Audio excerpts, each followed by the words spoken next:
and where words come from the depth of truth.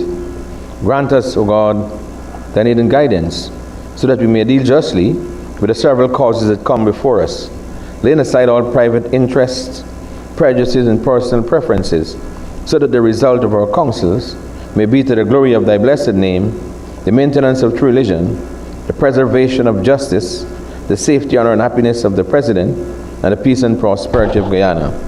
Grant us, O God, a vision so to lead that all the people of this fair land may enter into that state of brotherhood and unity, where the mind is led forward by thee into ever-widening thought and action. Thank you, Sherlock. Honorable members, please be seated.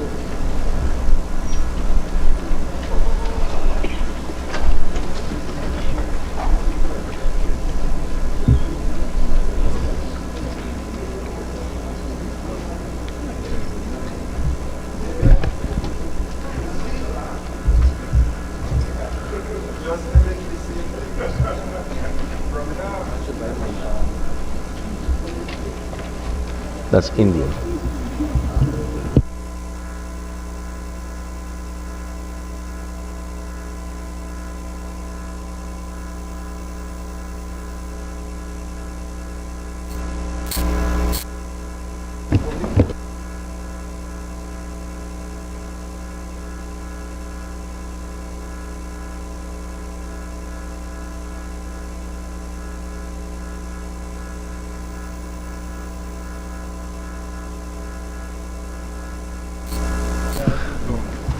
Good afternoon, honorable members. Let us go back into committee of supplies so that we can continue our consideration of the estimates. Today being the third day, we start with the Ministry of Public Works. Before we get the minister and his team, I have the Honorable Prime Minister would like to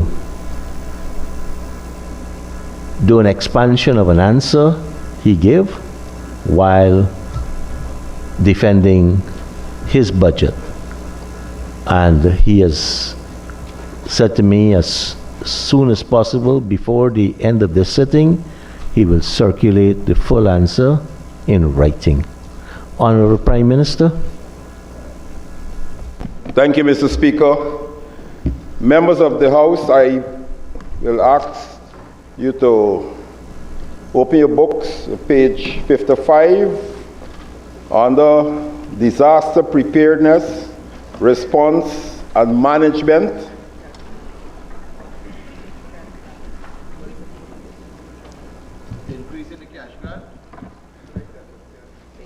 At 6294, order.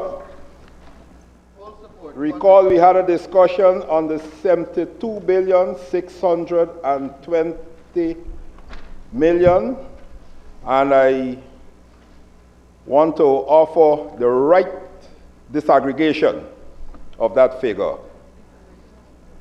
Support to the government of Guyana cash grant. And everybody know the cash grant is $100,000 per person, 18 years and above.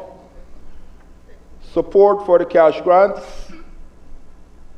that includes the actual payment of the cash grant and the administration of that payout, $63,500,000,000. Secondly, support to cost of living initiatives, $9 billion. Expenditure of CDC, $120 million. And that is the disaggregation of the total that you see there, $72,620,000,000. And that will be circulated before the end of today's session, Mr. Speaker. Thank you very much, Honorable Prime Minister. Honorable members. Mr. Chairman. Go ahead, Honorable Member. Thank you very much, Mr. Chairman. Considering that explanation, am I allowed, with your gracious permission, to just ask the Prime Minister, they disaggregated the 63 billion, how much is for administration and how much is for the actual cash grant? Just the disaggregated. I will allow. Honorable Prime Thank Minister, you. if you have that. Mr. Chairman, the answer 62,500,000,000 for the actual cash grant and 1 billion for the administration of the payout. Thank you so much, Prime Minister. Honorable members, let us invite the staff of the Honorable Great Bishop Juan Edgehill to join him in the well.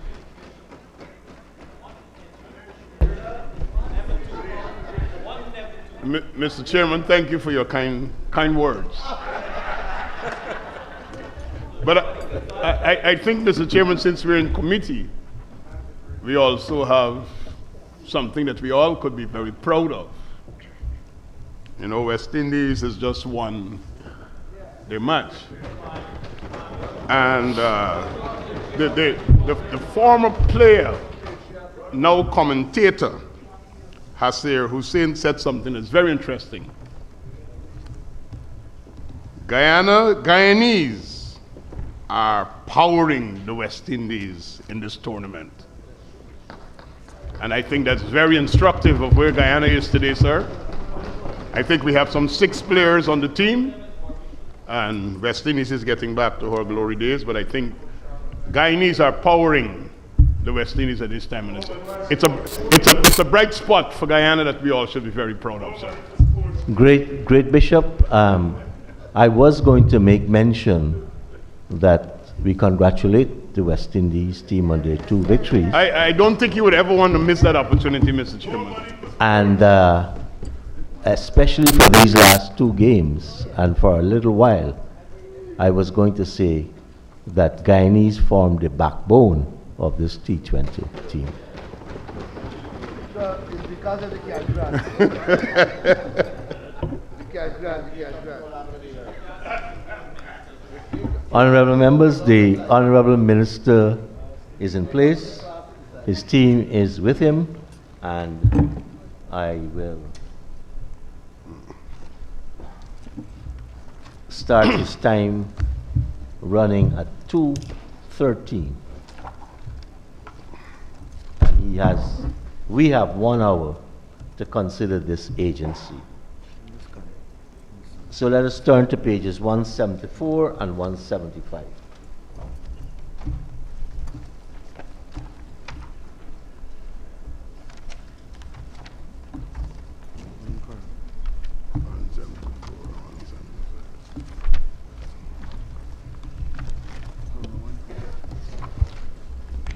Honorable members, I now propose the question that the sum stated for Agency 31, Ministry of Public Works, Program 311, Policy Development and Administration, current expenditure, stands part of the estimates.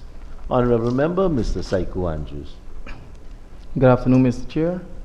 Line item 6321 for 1,498,784. Mr. Chair, look at this line item, subsidies to local organizations. I noticed that there's a 0 allocation for the Berbice Bridge.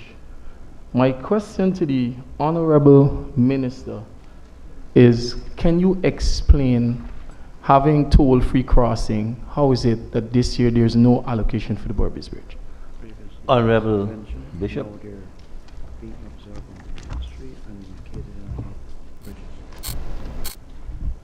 Mr. Chair, thank you, and thank you to the Honorable Member for the question.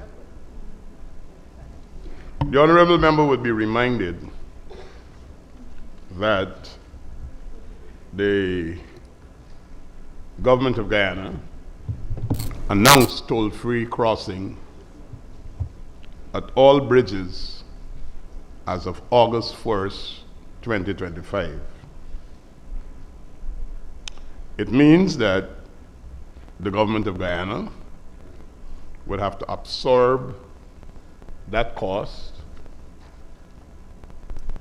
to ensure that the bridges continue to operate and the staff are paid.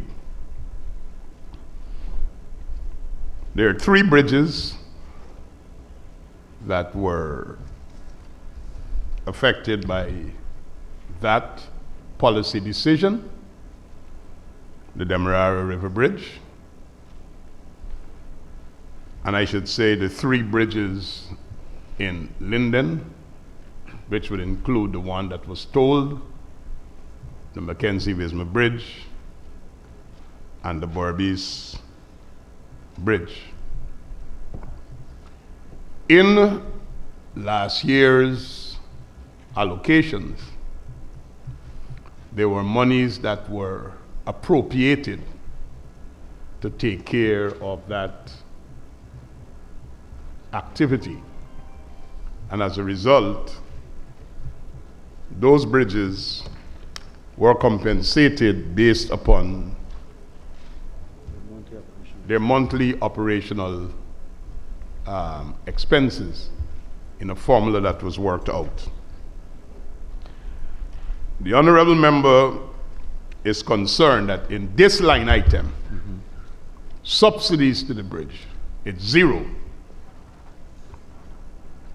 And I'm not sure he has thoroughly examined his entire estimates to find out where and how. But I can indicate to you at this particular time, there is a movement in the direction of the government of Guyana acquiring the Berbice Bridge. Thank you, Minister. Just- Honorable Member, Mr. Andrews. Just to follow on. So there's a movement in that direction, fair enough. But what is happening here is that you said I did not properly thoroughly examine the estimates. But it'll take us to someplace else, which is maintenance of bridges. I'm hoping that it's on the DEER. But I'm not sure if the Speaker would allow me to continue this line of questioning. Honorable Member, the Well- item has 0.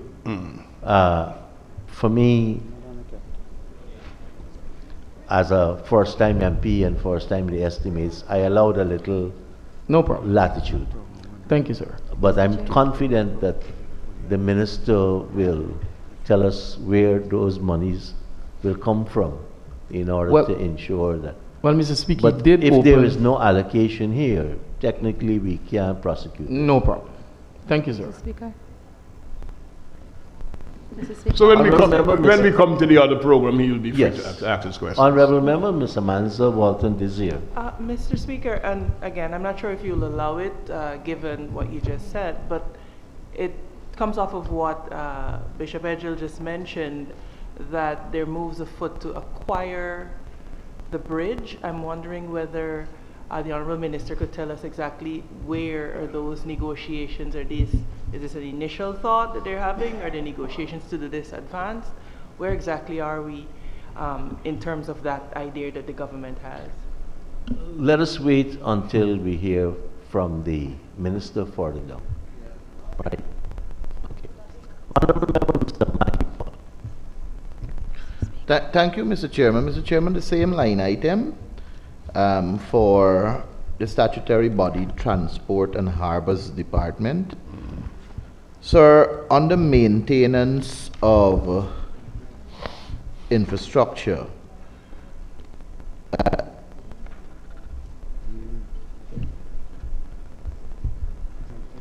sorry, not maintenance of infrastructure, fuel and lubricant.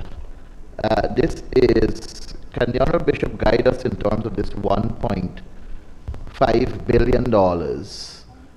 If this caters for fuel for the vessels that are plying the Essequibo River, the 2 Chinese boats, Malali and the others, and the Hercules, the MV Hercules. My interest is more in the MV Hercules, sir. Honorable Minister. Mrs. Chairman, the honorable member is aware that the Transport and Harbors Department is subsidized by the government of Guyana. It has been like that for a very, very long time. If we were to charge the real fares, it would have been more costly for commuters. So the subsidy comes in the area of fuel. So to that, it is in the affirmative. But if you specifically want something on the Hercules, could you please inquire? Because you say you want something specifically in the Hercules. Yes, sir. May I ask the Honorable Minister, what is the fuel cost that is associated directly with the MV Hercules? And I can understand, sir, that it will fluctuate based on the amount of trips, but given that we have had the boat for a year or more, I'm guessing an estimated cost can be given. Well, Mr. Chair, Mr. Mayapol asked the question, he answered it himself. So I don't know if I The need to sum, proceed the with sum, it. sir, the sum cost. He asked about the amount of fuel the Hercules is using, and the answer is depending on the amount of trips. So may I ask for last year usage, if the Honorable Minister can tell us how much money was used for fuel consumption of the MV Hercules? I'm a little bit reluctant to examine monies in last year because we're dealing with this year. And for me, I would allow if you ask him, what is a good estimate based on what you spent last year? Thank you, sir. What is a good estimate based on what you spent last year for this year's expenditure on fuel and lubricant for the MV Hercules? Mr. Chair, the Transport and Harbors Department is the owner of several vessels, most of them aged, and we're now restocking with newer vessels. And based upon what we see in terms of the information is available, whether it's the Hercules or the Sabanto, the Canoan, or whatever, there is no disparity in the consumption of fuel depending on the size of engine and the trips that they are making. So the Hercules fuel consumption is not a liability to the Transport of Harbors because of its excessive fuel consumption. That does not exist. We don't see that. So if that is where the concern lies, I could assure you that in the management of the affairs of the Transport and Harbors Department, we are looking at our engines.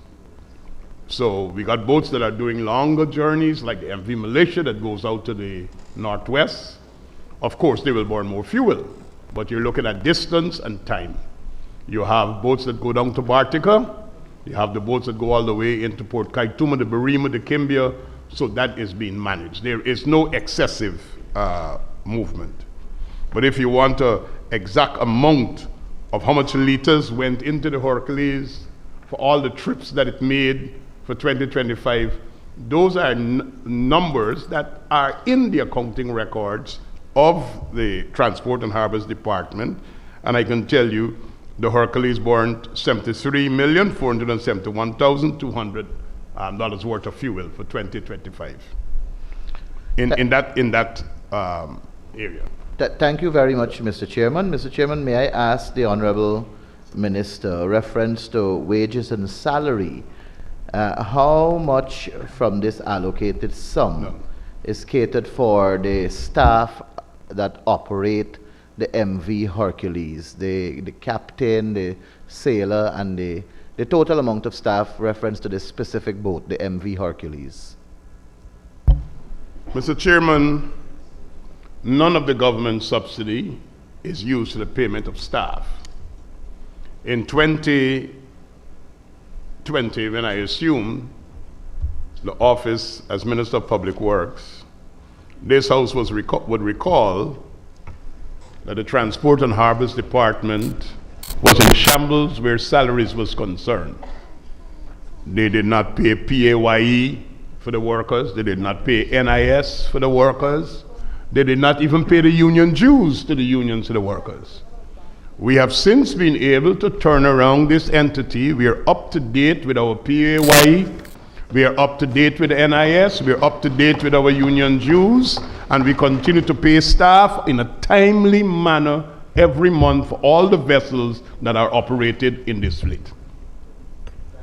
Sir, thank you. May I ask a follow-up? May I ask you to give way to the Honorable Swetnam, because we only have an hour on this head.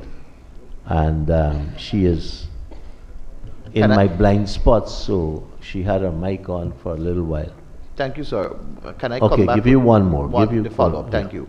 The one follow-up, sir. The captain for MV Hercules and the other staff for MV or Hercules, are they staff members of the Ministry of Public Works, Transport and Harbors Department? They are contracted in an operation arrangement with the Transport and Harbors Department. There's a contract for the operations of the MV Hercules. Thank you very much, Mr. Chairman. The staff of the Transport and Harbors Department are on the establishment. Thank you very much, Honorable Member, Ms. Swetnam. Thank you, Mr. Chair. My question pertains to line items 6281 and 6302. And please allow me, seeing I'm in your blind spot, to just ask the questions for these two line items. For line item 6281, can the Honorable Minister please clarify the reason for the increase in security services for almost 13 million? And if he's at liberty to disclose who the contracts are awarded to?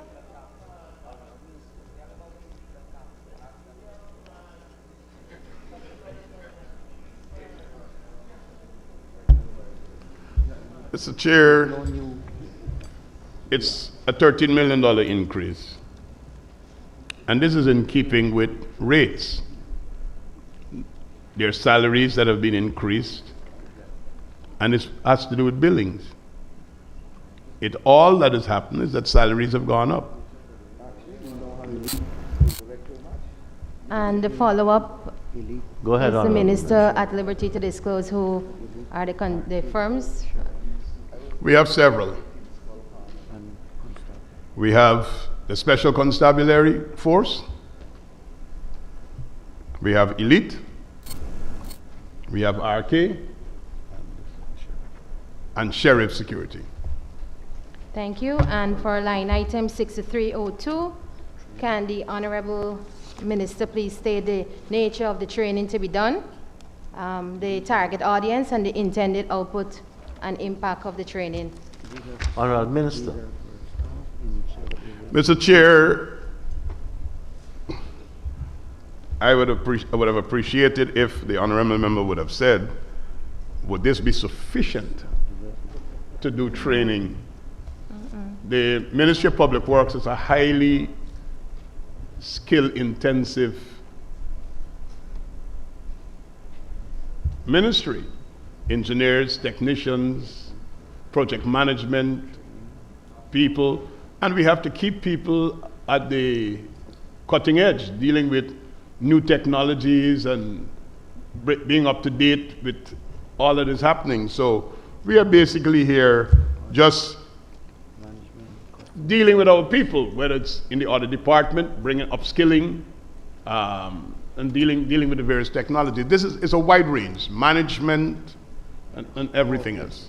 Mr. Chair, if I Go look ahead. at the performance development statements here, it does show that in 2025 that the projected number of persons to be trained, the targets were not met, and only 90% of the expected outputs were completed, hence the reason for my question on the training. But, Mr. Chair, Thank you. if anyone sits in the seat of management and you accomplish 90% of training while keeping your operations continuing, that's a very, very successful year.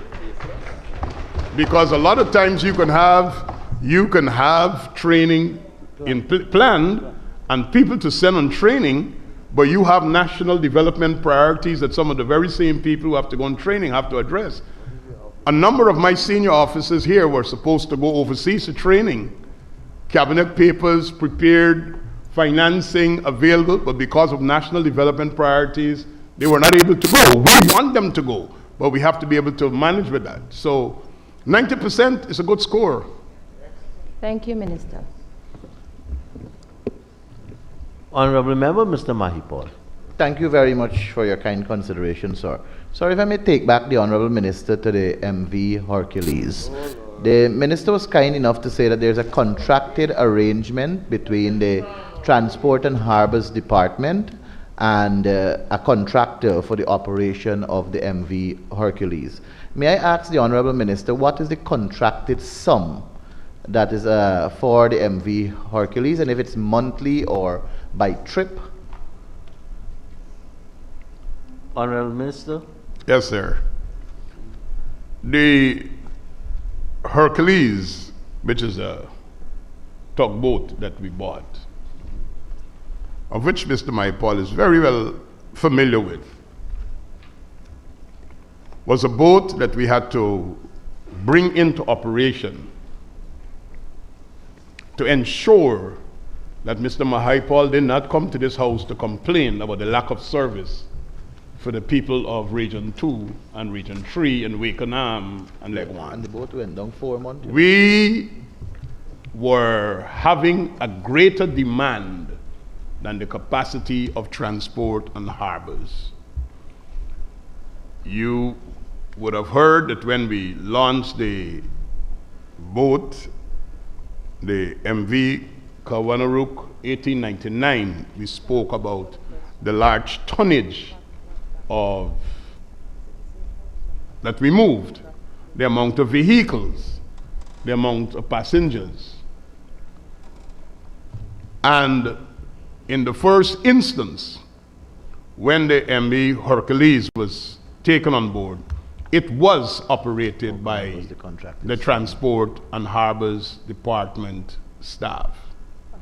We had some challenges, and as a way of ensuring that we did not have a real crisis, the people who were more familiar with the engines and the generators and the operators were engaged to operate the boat. And that works out to be about 400,000 or thereabout per day Thank for the you. operation of the boat. Honorable Member, Ms. Thank you, Mr. Chair. Mahipal. Mr. Chairman, may I ask the Honorable Minister the name of the contracting firm that we have engaged with to provide this service? Marine Inc. Marine Inc. May I ask, Mr. Chairman, is this not the same company that we bought this boat from? As Mr. Mahipal is aware, the answer is yes. And may I ask the Honorable Minister, I didn't think the question was answered the last time, if he can provide us with the sum of money, because the purchase did wasn't concluded the last time we examined this. What Honorable wasn't Minister, concluded? we are now entering into an area which I have to provide some guidance to the Honorable Member. So we have to reflect price of that vessel in this, right? So the sums before us, the Minister could be asked questions to defend that and policy, right? If there are issues, is that the same boat we bought? I don't know where we're going. So let us come back to this. It's unfair to everybody else who has questions on 6 other heads for us to go down that road. We're already in the hour. We started at 2:13, we're at 2:34. 21 minutes. Thank you, Mr. Chairman. Just your guidance. Sir, I did open the question on the allocated sum, and based on the answers the Honorable Bishop is providing, it's for me, and your guidance is necessary, the follow-up from what he has indicated. And he indicated, sir, that there's a contracted sum of 400,000 for the company, Marine Inc. and Transport and Harbors. He also indicated that it's the same company we bought the boat from that we have already As in response to that contracted. question you asked. Yeah, and I was like, Yeah, so you're going down the wrong route. So may I have one other follow-up, sir? Go ahead. Sir, I just want to know what is the sum that we purchased the boat for? Not included in this, but if you want to answer, Honorable Minister, please, you Miss- can. Miss- Mr. Chair, I answered that question last year. No, it wasn't. Yes, I did. The transaction wasn't completed, sir. That's Thank what you he very much, indicated. Honorable Minister. Honorable members, I now put the question that the sum stated for Agency 31. Honorable Member Mr. Mahipal, you have a very, very good manner. After you finish your prosecution and other people speaking, you still carry on a conversation. But, good. You're finished when I recognize someone else or when I'm ready to put the question. Honorable members, I put the question that the sum stated for Agency 31, Program 311, current expenditure stands part of the estimates. Those in favor say aye. Aye. Those against say no. Ayes have it, the sum stated now stands part of the estimates. Let us turn to page 526.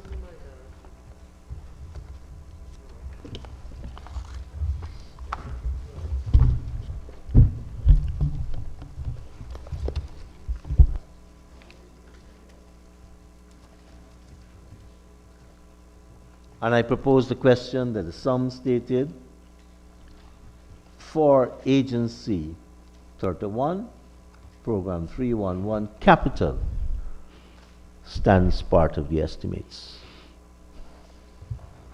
Honorable Member, Mr. Psycho Andrews. Mr. Chair, government office complex.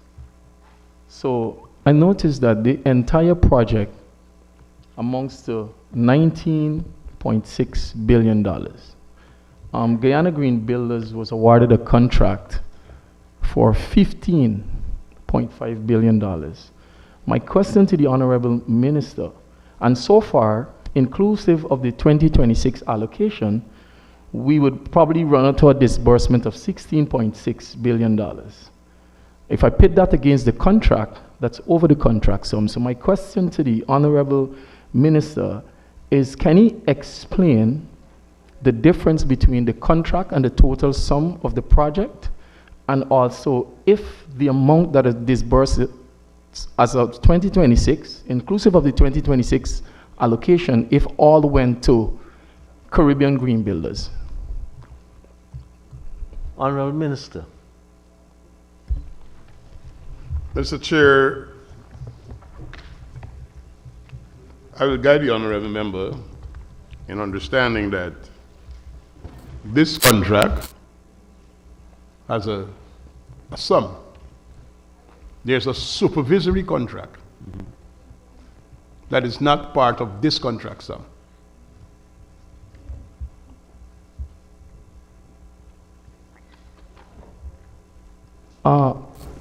Mr. Chair, it says here, provision includes provision for office complex. There is no indication in this sum anything for supervisory services. So my question is, the project is 19 plus billion. Caribbean Builders were awarded a contract for 15.8 billion. Inclusive of the 2026 allocation, it comes up to 16.6 billion. I'm trying to get an understanding of the difference. One, the difference between the 19 billion, which is the project sum, and the contract awarded, and also the amounts that are disbursed, which is over the contract amount. Is this $16.6 billion going to Caribbean Builders? And if yes, can you explain? Honorable Minister.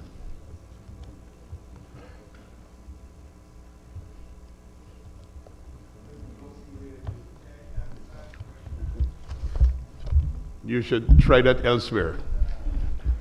Honorable Member. Mr.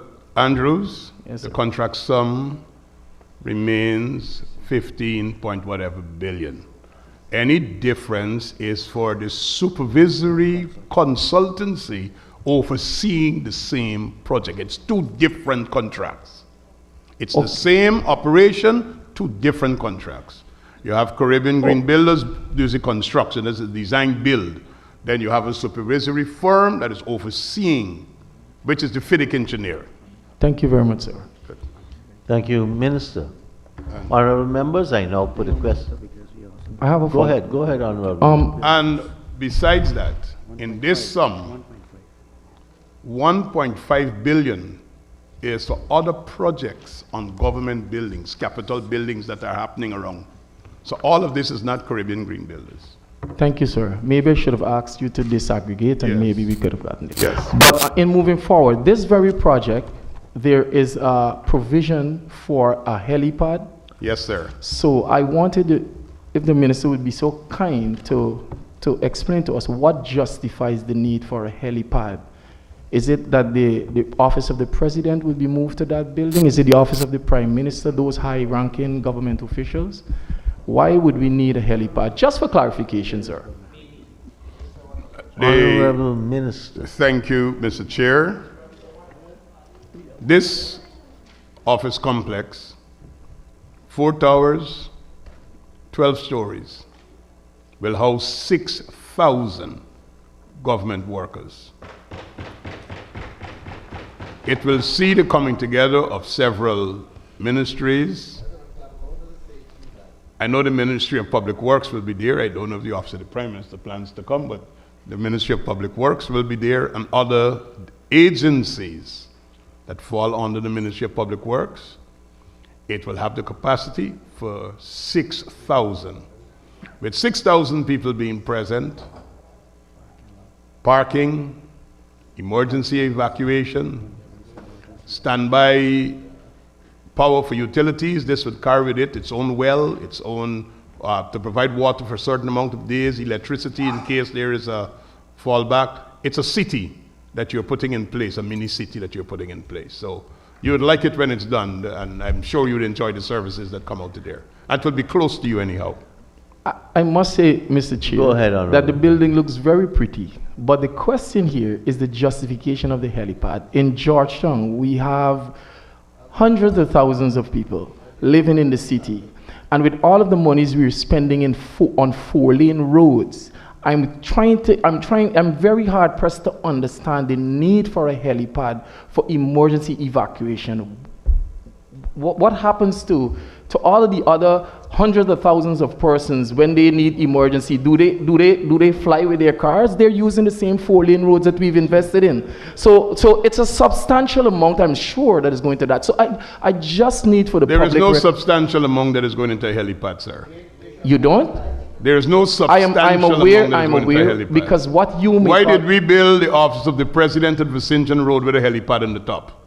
That's the office of the president. The office of the president at Vicinton Road, which was built many, many years ago, before modernization as we have it now, Yes. had a helipad there. Mr. Speaker, Honorable members, I think we have an answer from the minister. The standing orders don't say that the minister has to give questioners the answers they want to hear. He has to justify his expenditure.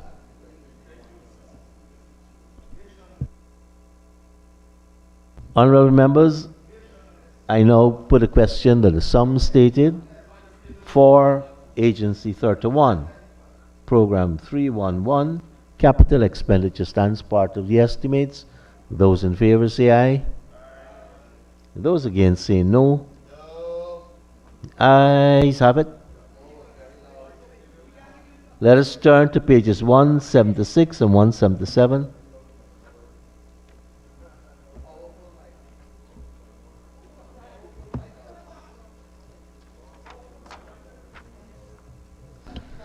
And I propose the question that the sum stated for Agency 31, Program 312, Public Works, current expenditure, stands part of the estimates. Honorable Member, Mr. Saiku Andrews. Thank you, Mr. Chair. So at line item 6252, I noticed a significant increase in this allocation for maintenance of bridges. Can the minister confirm, can the honorable member confirm, or can the honorable member say, what is the major bridge that has allowed this sum to climb to this amount for maintenance purposes? Honorable Minister. So, thank you very much, Mr. Chairman. The honorable member is now in the area where he's trying to find out what is the major bridge that is to be maintained. So, under this line item is where the monies have been appropriated for the payment of the tolls for the bridges that have to be paid. And this sum that is appropriated and the operational expenses. For example,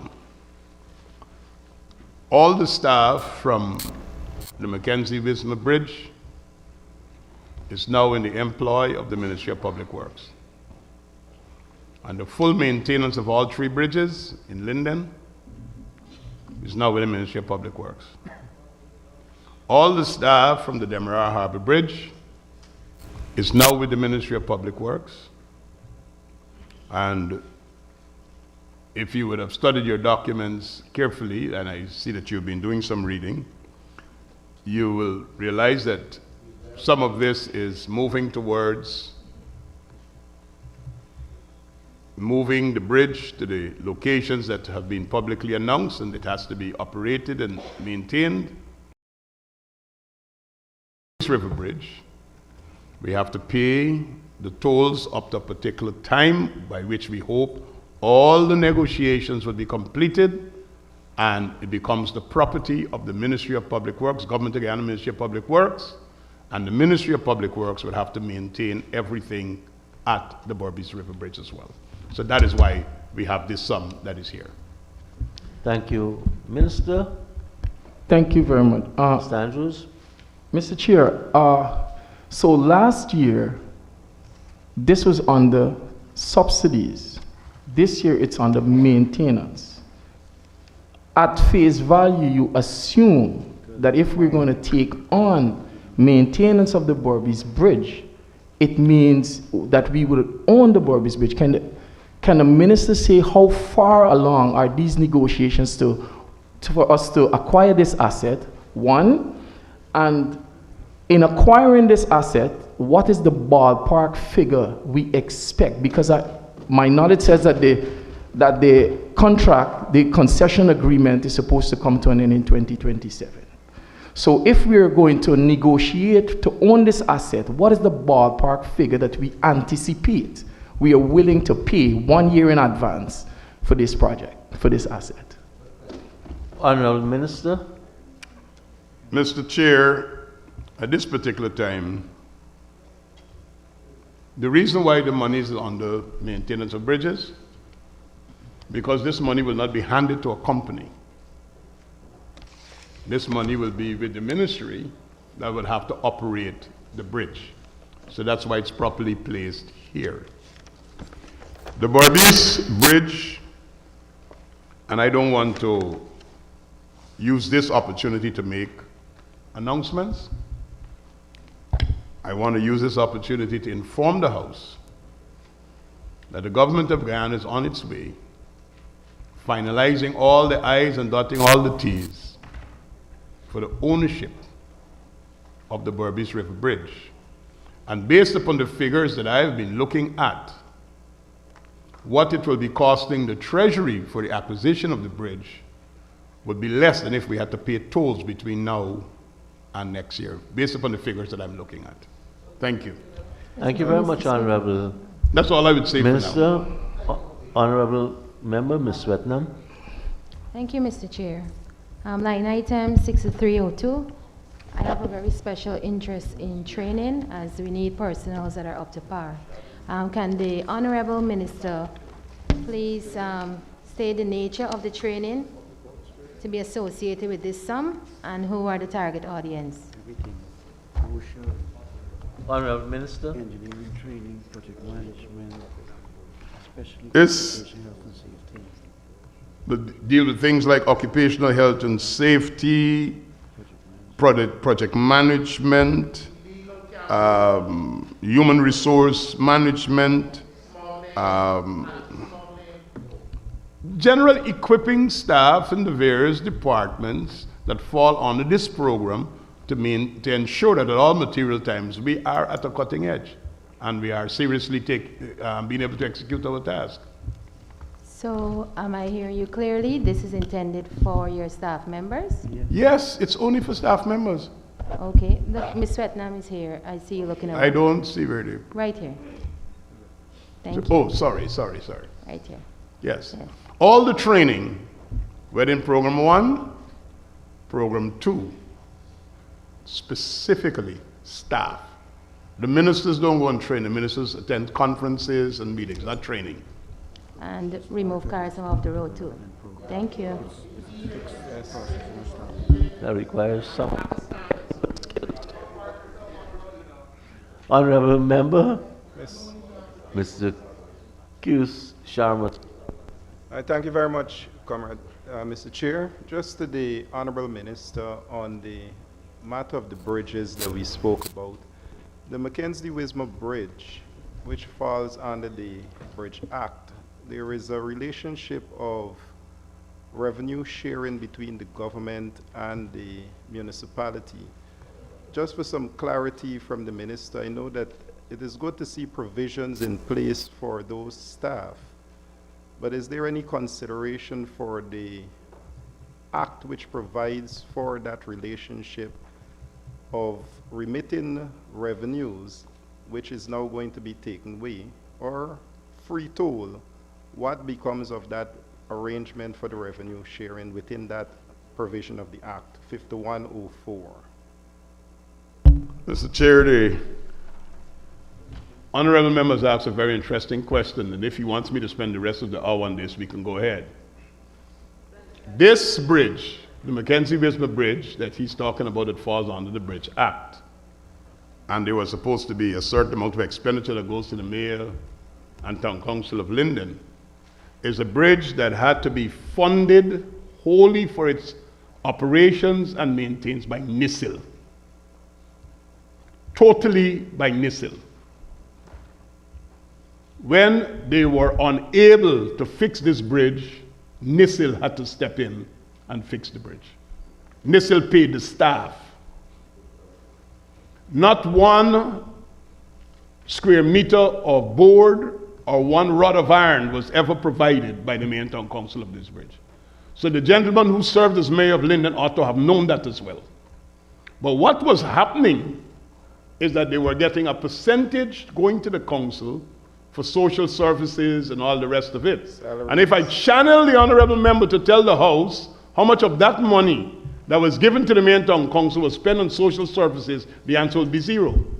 Money is And we will also have to have a discussion on the toll that is being charged every truck that is going into Linden, and they have not repaired 1 meter of road in the township. Ask the We'll clerk- also ask the have to have clerk that why. conversation. Ask the clerk Thank why. you. As far as I know, the government of Guyana will honor whatever were the obligations that NISIL was undertaking in terms of cash.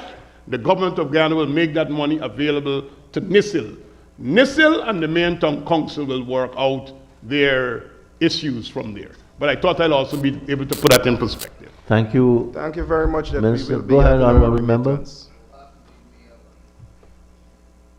Yeah, I won't want that.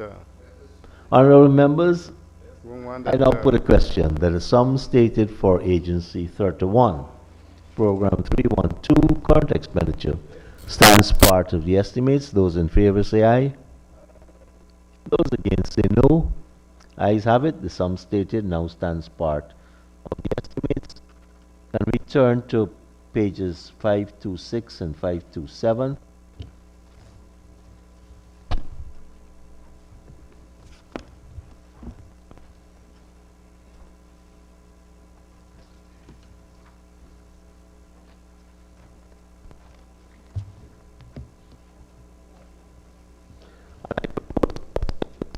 anticipated for Agency 31, Program 312 stands part of the estimates. The Honorable Member, Mr. Saiko Andrew. Mr. Chair, project code 1404000, provision for provision for bridges and payment of retention order, reference 109. There's a provision for construction of the Berbice and Quarantine River bridges. My question to the Honorable Minister is, what sum specifically is allocated to the Berbice River Bridge? And what would it be used for? Honorable Minister.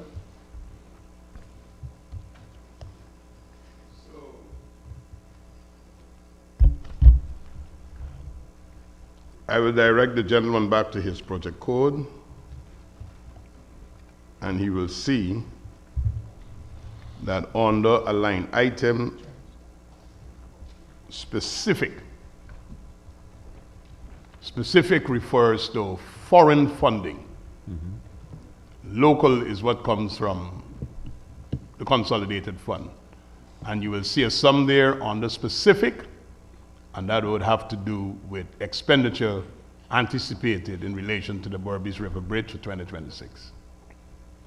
Thank you very much. Thank you.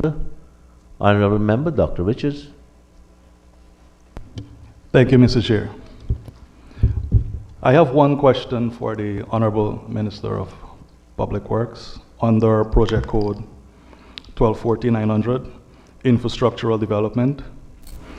My question is there any consideration for the potential pavement of the Linden to Kokwani road corridor in this allocation? What project code you said? 1240-900, Infrastructural Development. 1214-900. That would not be under this project, sir. It wouldn't be? Wrong account you're looking at.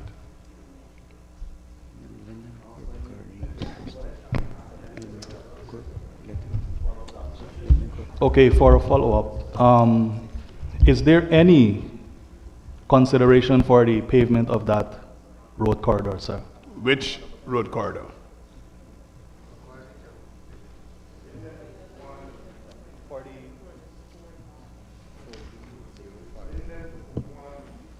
Yes, Linden to Kokwani road corridor. I noticed there's some work started from the Linden sector going into the mines, but for the entire corridor. Mr. Chair, I'll answer the honorable member by letting him know that there are different categories of roads that exist in our country. We have what is called hinterland roads, fair weather roads. The entire stretch from Linden to Lethem was a fair weather road.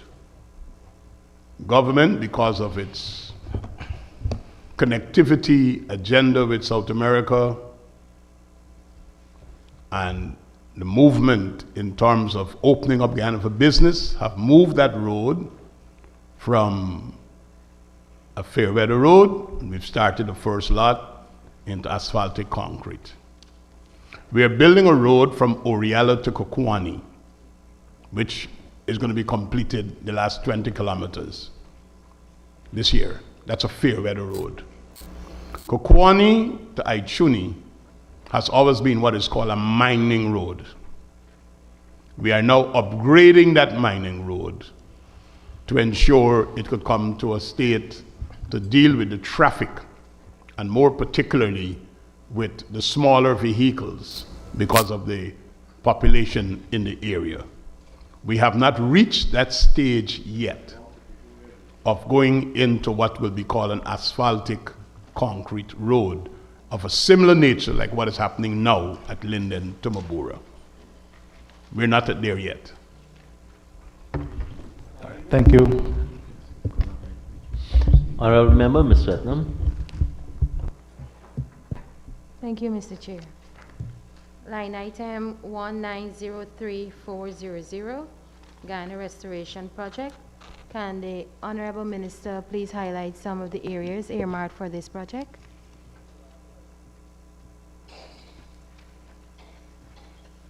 Or if he's willing to lay over the document? Honorable Minister. There'll be no need to lay over. You will see Thank you. that the amounts allocated has been the same for several years. I just need a couple of the areas, sir. Yes.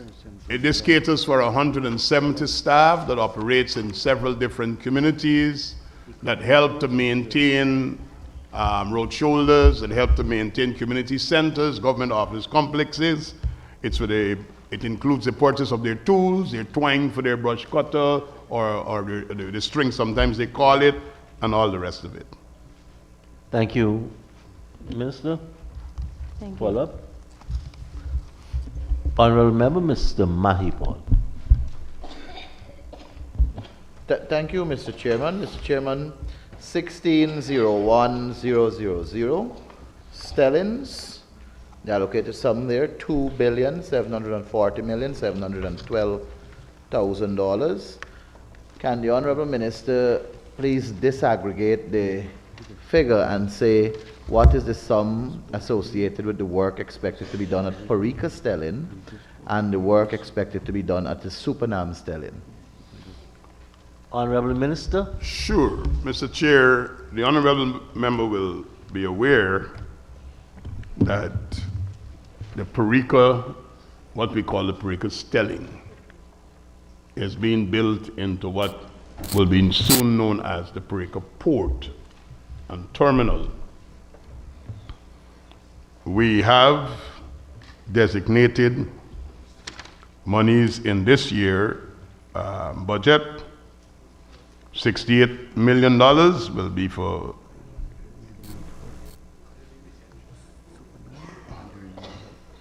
yes. We got $68 million that will be for the designs. We have 3 lots, Lot 1, Lot 2, and Lot 3 that is already ongoing at Parika. Lot 4 will be approximately $300 million.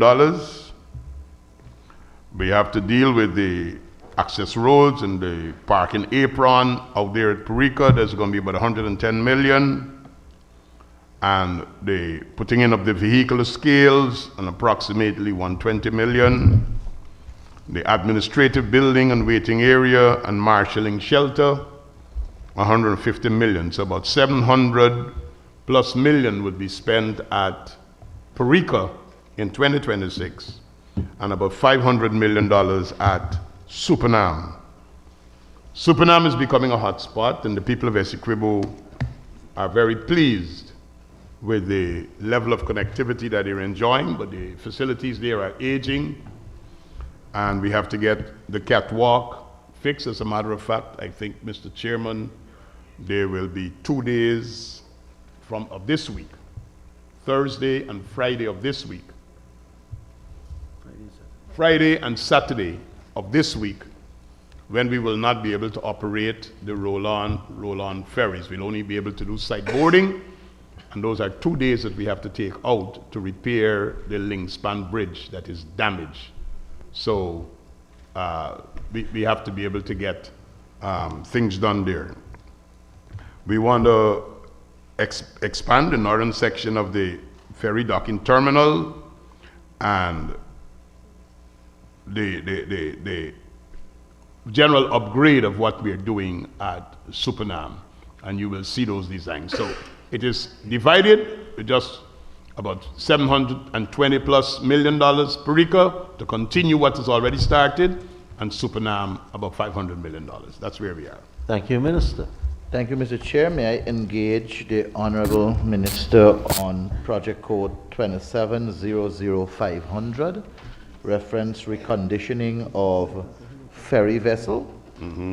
There's a sum here of $570 million, and under the description, it tells us the project entails provision for vessels and spares. May I ask the Honorable Minister if we are purchasing a new vessel or more than one vessels, and if so, where will these vessels be plying? Honorable Minister. Reconditioning and of ferry vessels don't include purchasing vessels.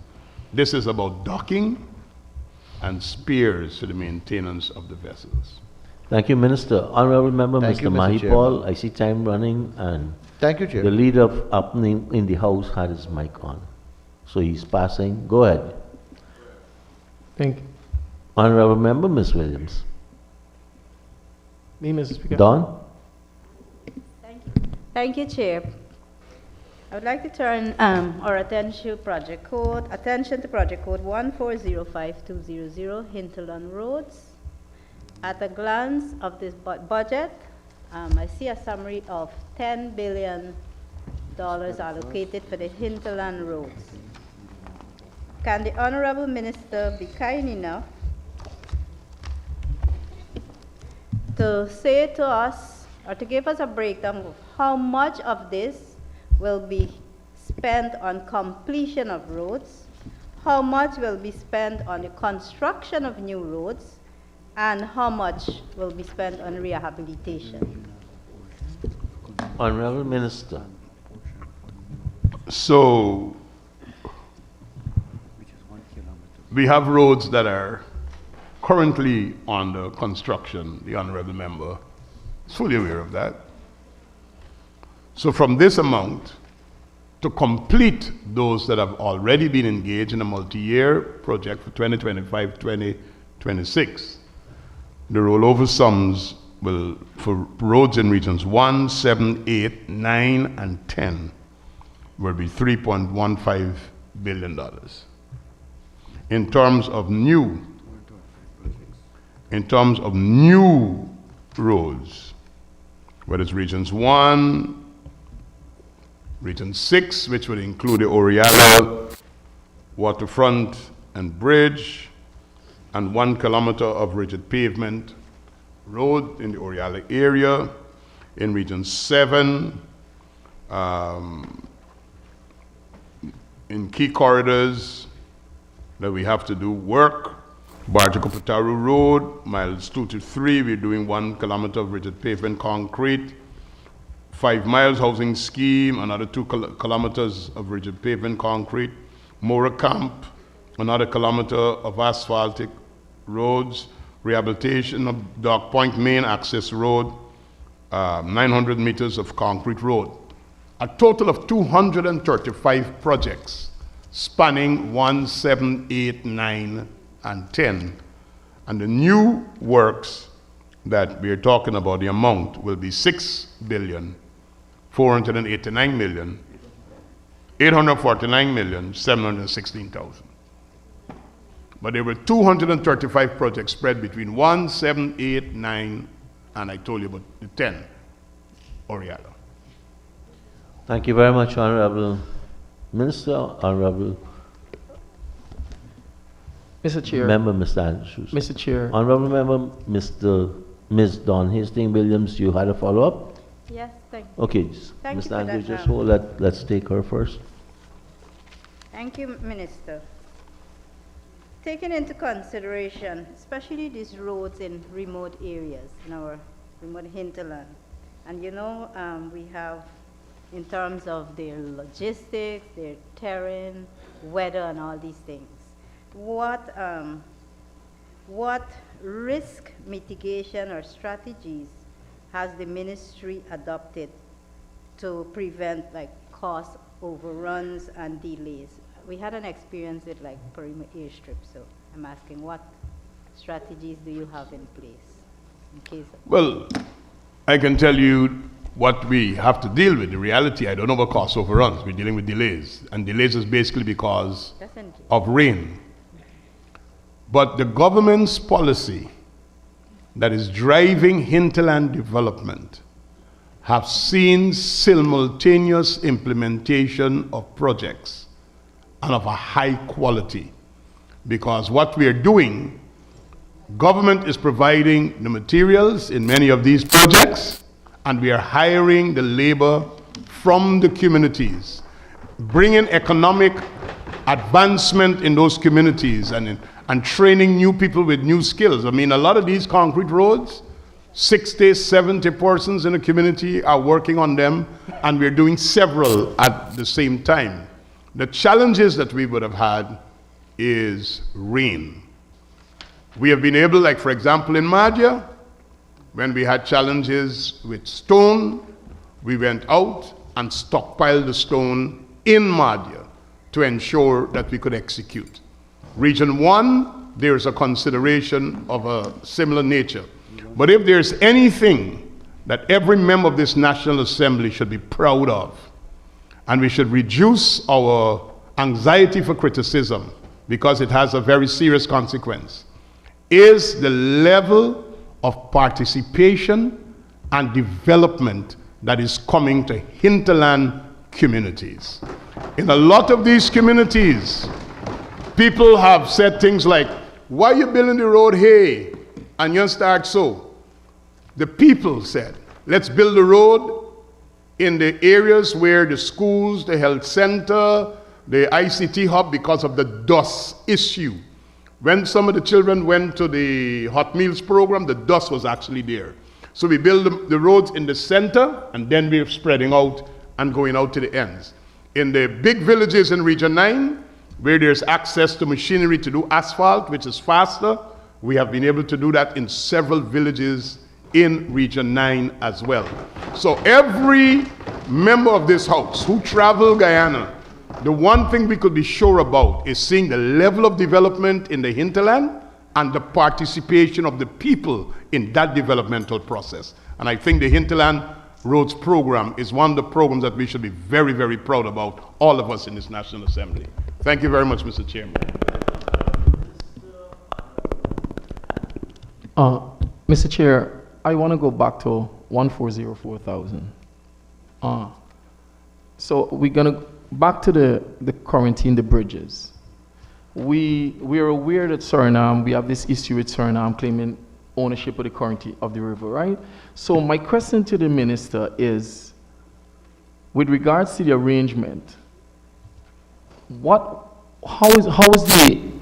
is this project going to be split? How is it going to be apportioned, the expenses? And when it comes to maintenance, how would it be apportioned? Revenue, and all of these things, and ownership stake. And given the fact that there's this dispute, which country's law would take precedent over this project? Because we're pursuing this project, and these are some of the things that we need to know.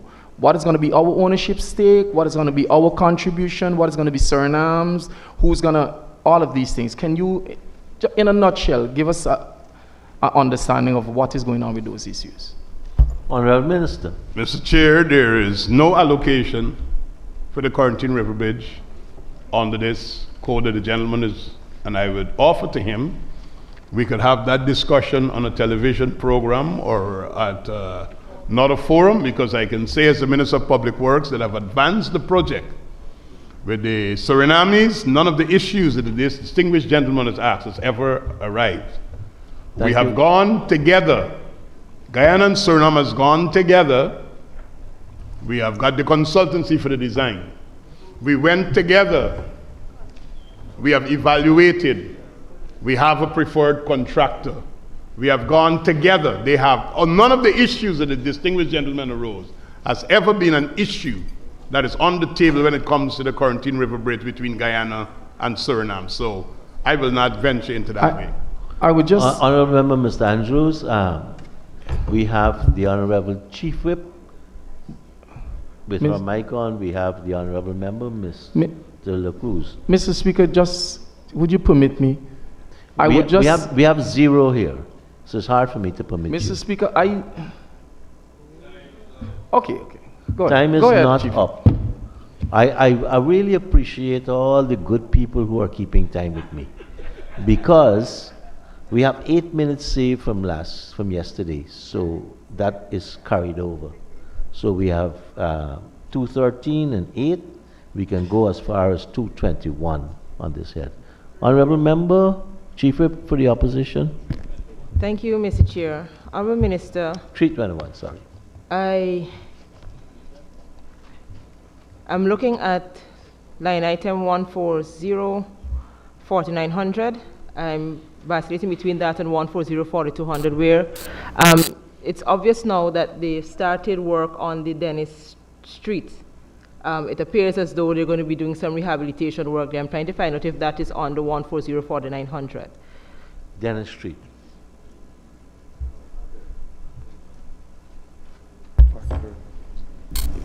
Honorable Member, the answer is yes, and they have not just started work on Dennis Street. We are completing the work on Dennis Street.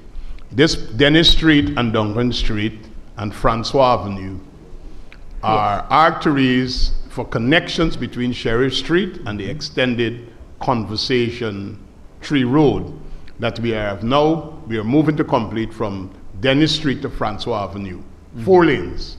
So we had to upgrade Garnet Street, Dennis Street, Duncan Street, and Francois Avenue, so we could get traffic coming out and in through those connectors. It's part of the integrated network. Thank you, sir.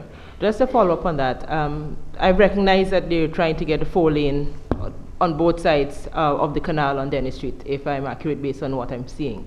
Dennis Street heading back to east. Yes. Yes. Yes. Dennis Street heading back east will be 4 lanes. Thank you, 2 sir. lanes on where the normal Dennis Street Road is right now, and 2 lanes north of the canal. Thank you, sir. Sir, my question on this is, given the fact that you're working on both sides of the road, and you're also doing work in B Field, and there's some work going on in some parts of Sophia. I'm looking at the traffic as you attempt, because of what normally comes out in the morning from that area. People coming from the East Coast normally use that route, and Sophia. Whether there any system is being put in place as you go through that street, that people would be able to be facilitated elsewhere to get out of that catchment area in the mornings and coming back in the afternoon. You know, it's a lot of heavy traffic there right now. Honorable Member, the choke point of the traffic at Dennis Street is where there's a 2-lane bridge at Eastern Highway. That's the choke point. So the first thing the government of Guyana would have done is to start the project to make the 4-lane bridge at Eastern Highway, which has started. In order for me to get that bridge moving a little faster, I will have to give some outages, because you will see the transmission lines and the distribution lines for the driving of the piles. So it's mixing development and minimizing inconvenience that has held us to where we are. We're working with GPL on that. So once we get that 4-lane bridge completed at the Eastern Highway, the choke point is taken care of. You would have realized that where we have the Ramakrishna School at Milton Street, we just did a little geometric improvement to that bridge, and the traffic is now flowing there. And I think we should commend our engineers and our professionals that we have in the Ministry of Public Work, who is constantly looking at ways and means of improving the commute of our people. We have work going on in B Field, we have work going on in E Field. But now that we have work going on in B Field and in E Field, you can go straight through C Field, get back to the B Field bridge over the blocker. You could come out at Aubrey Barker, or you can go all the way down to town. All the concrete roads, all the connectivity is already in place. And if there's a place that have seen massive improvements of their road infrastructure, that place is Sophia in Georgetown. Let us take the honorable member, Mr. Lucruz, and then we'll have to put all the remaining heads. Yes, Mr. Chair. Thank you. I have a question to ask on the line item 1405200, Hinterland Roads. Can the honorable minister say which road he intend to construct in Region 1? The new roads I'm talking about.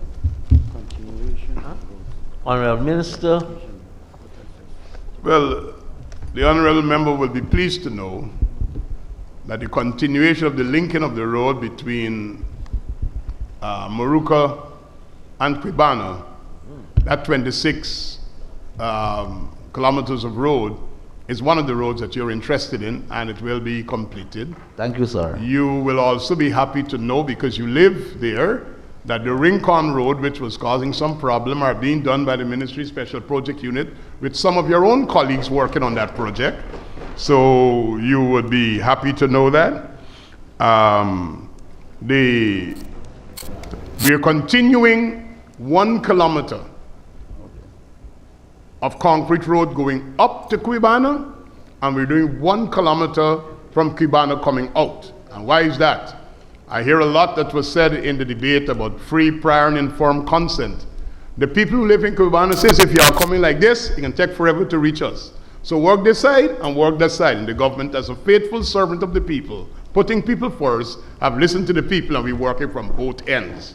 And while we're working from both ends, we have put out 4 maintenance contracts to ensure that the section that is not being constructed is also maintained, and you'll be happy to know that the villages are part of the maintenance of those roads as well. So if you want to know what's happening in Region 1, and of course, Region 1 is not just Moruca, we have the Matakai sub-district, we have the Mabaruma sub-district, and we are continuing work in Matthews Ridge, in Port Kaituma. Arakaka has got their concrete road. Mabaruma is almost saturated. We got a couple, I heard some people calling the name of some hills that needs to be addressed. All of that is coming on board. Thank you, Minister. Honorable members, I now have to put the question that the sum stated for Program 312 Capital in Agency 31, Program 313 Current and Capital, that these 3 sums now stand part of the estimates. Those in favor say aye. Aye. Those against say no. No. The ayes have it. The sum stated for these 3 heads now stand part of the estimates. Thank you very much, Honorable Minister, and your staff. And you know I have a soft spot for the Special Projects Unit. Mr. Chairman, please permit me to thank my technical team at the Ministry of Public Works, and to also acknowledge and salute my cabinet colleague, the Honorable Manilal Ramaraj, for the support that he's been lending to me as the Minister of Public Works, and the entire work services group. Sometimes we only see the people on the street, but there are people who are in the designs, in the labs, who are doing the testing, the auditors, to ensure quality control, to ensure that we deliver value for money, and also the indefatigable team of the Special Projects Unit that has been giving remarkable service to the people of Guyana, responding in the swiftest and soonest manners as emergencies arise. So please allow me, as the Minister of Public Works, to thank my team. And we are prepared to work with all members of this House on any issue that may be arise at any time in the national interest, while government pursues its national development priorities.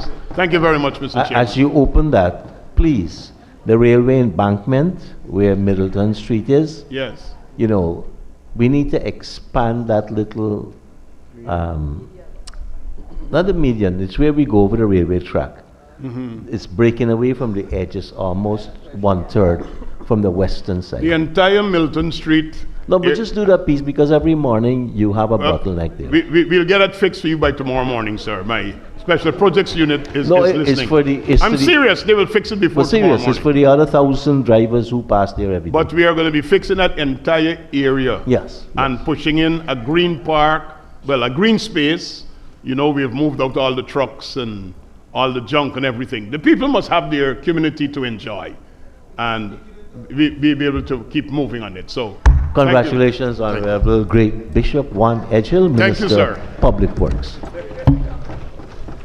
Honorable members, let us invite the Honorable Minister of Labour and Manpower Planning, the Honorable Keoma Griffith, and his staff of the Ministry of Labor and Manpower Planning.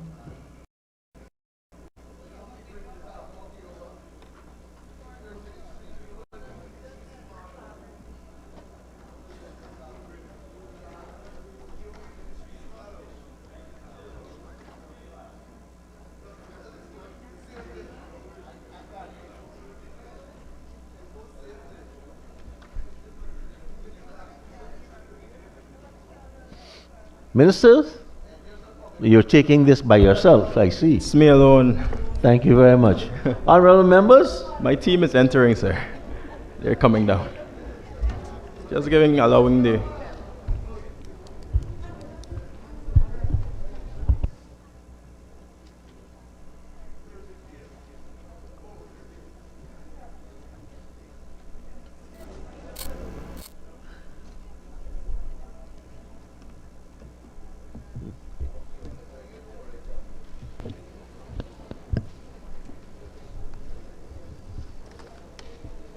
Honorable members, let us turn to pages 198 and 199.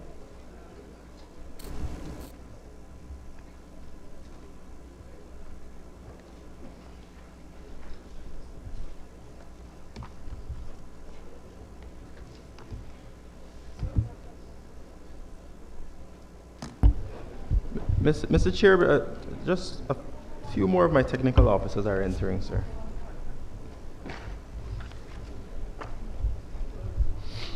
Honorable members, we have to bear with our ministers and the staff because of the limited space. We have had to do a section outside with a television so that the other staff members who are waiting can follow the proceedings.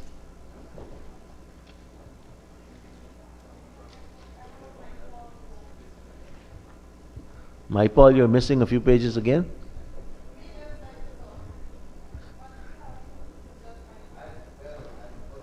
I think it was my Paul book and he switched it, you know.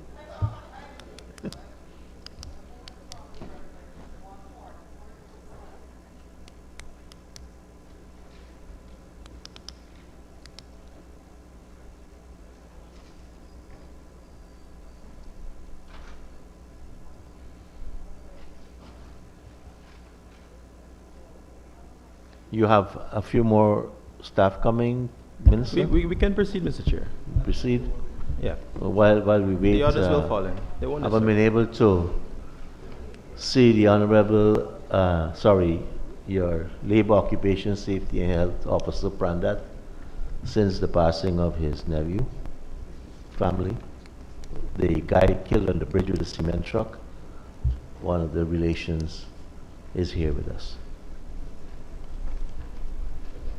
Okay, honorable members, I propose the question that a sum stated for Agency 38, Ministry of Labor and Manpower Planning, Program 381, current expenditure stands part of the estimates. The honorable member, Dr. Campbell.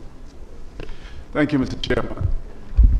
Through you to the Honorable Minister, line item 6116, contracted employees, has increased from 83 million, about 500,000, to 114 million, 500,000.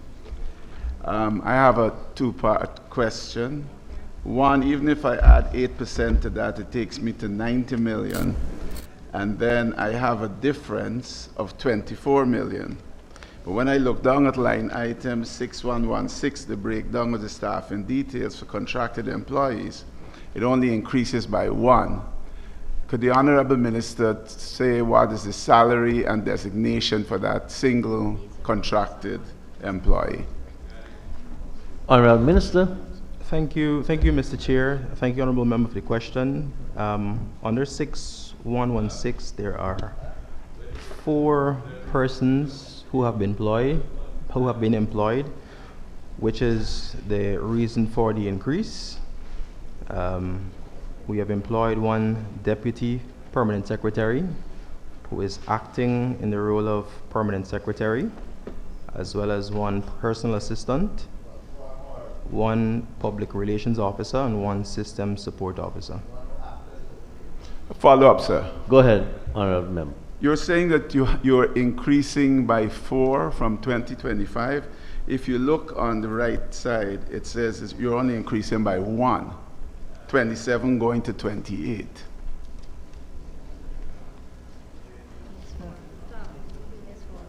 If you look at the staff in detail, sir.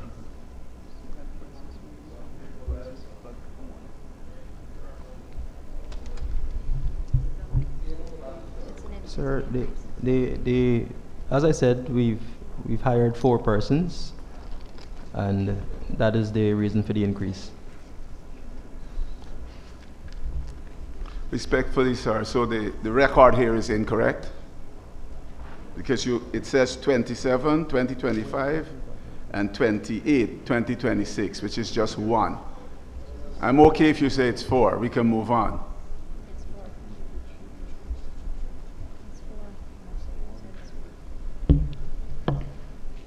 Honorable Minister? I can confirm that it's 4, sir. So the record is wrong? Well, he is going to confirm. Okay. My experience with the numbers here, the book tends to be accurate, and sometimes you do have changes.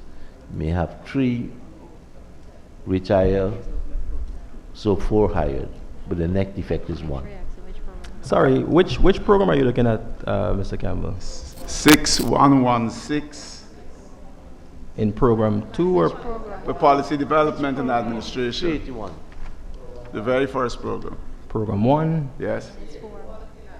Pages 198 and 199 is on the agenda and read out by the chairman. Okay. Right. Go ahead, Honorable Member, Mr. Campbell. Thank you, sir. In relation to to those 4, I am wondering, sir, I know there's been a lot of talk about manpower planning and so on. And it was, I think, I noticed that there's one foreign country even offering to help. I am wondering if these contracted employees are involved in preparing a manpower plan for Guyana going forward, and if so, when we can expect that plan to be made public. Thank you, Mr. Chair. Thank you, Honorable Member, for the question. As was highlighted during the debates, Budget 2026 will see the establishment of a national manpower agency that will seek to look at all of the needs and an assessment of the labor market in an effort to meet all of the manpower needs of the labor force in Guyana. So that is certainly within the works. We'll see the rollout within this year's budget. Follow up, sir. Thank you, Minister. Go ahead, Mr. Campbell. Very specifically, will there be a manpower plan? Will it be made public? And if so, when? Minister? There will be a gap analysis conducted to see what are the loopholes, the needs. Will it be made available? It's going to be a public document, so it will be made available, and it's going to be commenced within the period of 2026. That's as much as I can say. Thank you, sir. Nandrani Singh. Thank you, Mr. Chair. Mr. Chair, line item 6242. There is an almost triple increase in the maintenance of buildings. Can the minister please state the reason for that? Thanks. Honorable Minister. So there is the increase is due because of the remodeling of the minister's secretariat, and so, well, of course, this is all because of the direction in which the public service is going in relation to government efficiency and the digitization of the entire public service. There has been a necessity for certain remodeling to be done so that when members of the public visit the ministry, all of the digital platforms are rolled out so that they can have access to the minister and to the services of the ministry with comfort. Thank you. Thank you, Minister. Honorable Member, Ms. Sarabo Hali. Thank you, Mr. Chair. Mr. Chair, you would probably recall that we have an ongoing conversation with Labor every year. I will continue. Sorry, I didn't hear you. I was speaking with the chair, but yes, the question for the minister, you mentioned the labor market survey and finding the gaps. If I can recall, there was a consultant that was on board over the last 5 years that was supposed to be attempting to put this together and have a report in Parliament once he was completed. So I'm wondering if this, after having that consultant on board, I don't think the consultant is any longer with that ministry, if you're now restarting what was already done over the last 5 years, because you're saying you're now going to be doing the labor market survey and finding the gaps. I can't speak to what the consultant has done. I have never met him, nor have I didn't have the opportunity of speaking with him or so. But I can only speak to what will be done with this new direction within which the ministry is going. And I can say that all of the necessary information will be garnered through the manpower skills gap that we will conduct. Thank you, Mr. Chair. Honorable Member, Ms. Singh, you wanted to follow up? No, Mr. Chair, I have a question on another line item. Go ahead. It's line item 6281, security. Mr. Chair, I'm seeing that figure has just about doubled. If the minister can kindly say why and which security services is being used by the ministry, please. Sorry, I didn't hear the back end of the question. I'm asking the reason for the almost double in the security charges and which security companies is the ministry using. So we have 3 security companies that we have been using. iSecure Security Services Inc., Queensway Security Services Inc., and Panther Security Services Inc. And the reason for the increase, we continue to expand the work within which we're doing and taking it into all of the regions, and so more facilities will require more security for the ministry. Thank you, Minister. Thank you, Honorable Member, Mr. Saiku Andrews. No, Mr. Speaker, that was the question I had. Honorable Member, I had Saiku and there was another microphone I saw on the APNU side, no? Honorable Member, Mr. Rabo Hali. Thank you, Mr. Chair. Thank you, Honorable Minister. I wanted to follow up to what you said initially. I understand that you're not aware of the consultant, but a lot of money was spent on what the consultant was doing. And there should at least be a report in the ministry to help you so that you're not reinventing the wheel. So you probably should look at that. But outside of that, I'm wondering, based on where the country is right now, I'm seeing here that on the volume 2, it has develop, implement, and disseminate labor policies. Based on where the country is going right now and the fact that we are how many years in oil and gas and all the other expansion that has been going on, whether or not and also with the BIT program, what is currently guiding the government as it relates to training to prepare persons for the work that would be required in public service and in the private sector?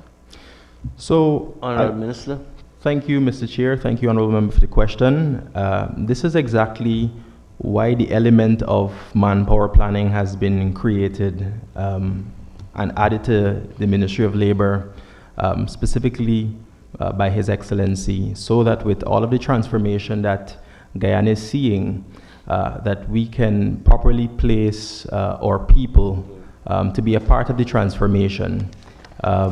So far, we are guided by experience in terms of the programs we have offered, but we are also guided by the people. When we visit the communities and we consult with the people and we hear what their needs are and we engage in consultations with them, we're guided by the skills needs in the varying communities. And of course, it's also guided by the manifesto that we have and the promises that we made to the people.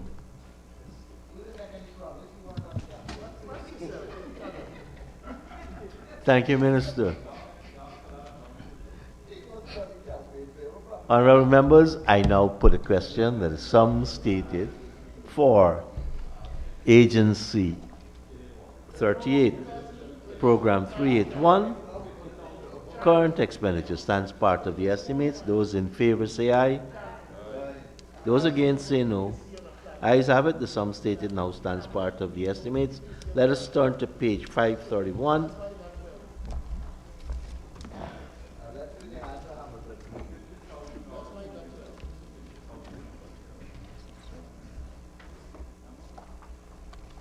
And I propose a question that the sum stated for Program 381, capital expenditure, stands part of the estimates. I now put a question that the sum stated for Program 38, 381, capital, Agency 38, stands part of the estimates. Those in favor say aye. Aye. Those against say no. Ayes have it. The sum stated now stands part of the estimates. Let us turn back to pages 200 and 201. And I propose a question that the sum stated for Program 382, Labor Administration Services current expenditure, stands part of the estimates. The Honorable Member, Mr. Campbell. Thank you, Mr. Chair. Again, through you to the Honorable Minister, line item, line item 6116, contracted employees, again has a significant increase.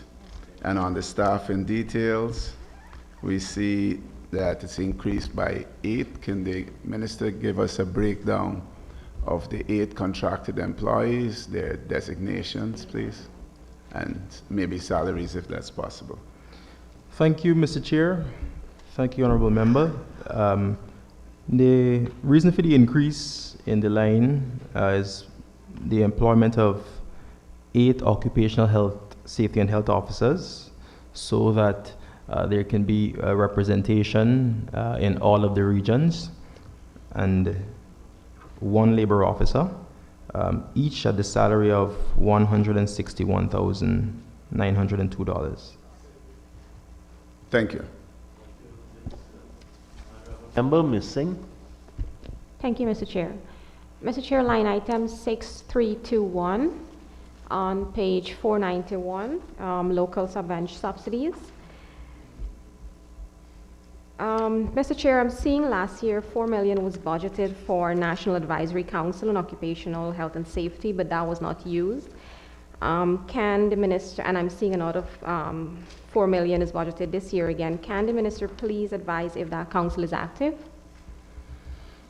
Honorable Minister.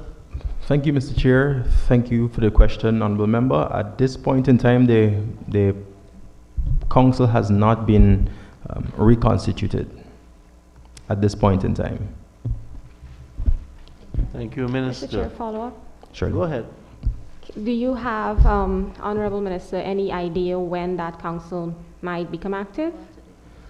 It's intended for it to be done within this period, within 2026. Thank you, Minister. Honorable Member, Mr. Rupnarain. You finished, Honorable Member, Ms. Singh? You have another question? Okay.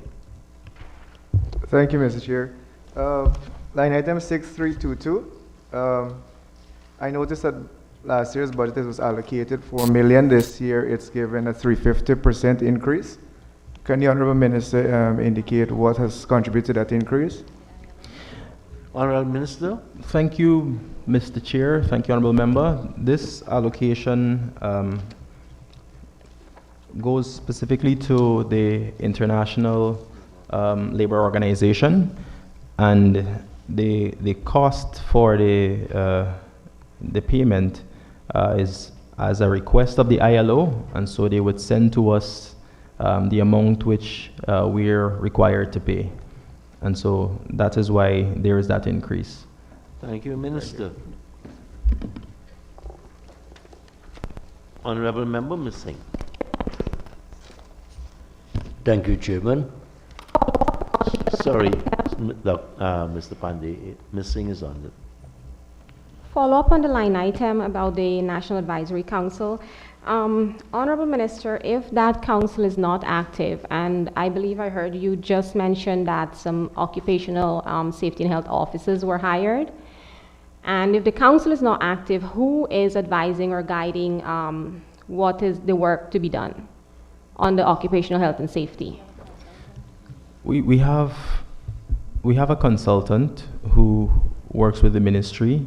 In fact, her experience in occupational health and safety carries the weight of in excess of 50 years. So she's most certainly qualified to advise us. Apart from this, we have a lot of capable and well-qualified persons in the department who are able to effectively carry out their duties as health and safety officers. Mr. Chair, follow-up. Go ahead. Thank you. So, Minister, are you saying that since we have all of these capable persons in your ministry and you have the consultant, we do not need the service of the council? That is certainly not what I said. I understand. I'm asking if that... But I didn't... Mr. McCoy, please have some decorum. Thank you. Honorable members, please. And Honorable Member Ms. Singh, I think you might be taking over some of my responsibilities. My apologies, Mr. Speaker. Mr. Chair. Honorable Minister, you finished? I'm finished with my response, sir.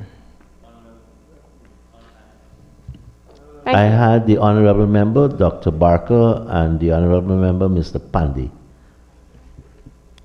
Mr. Pandey. Thank you, Mr. Chairman. Line item 6321.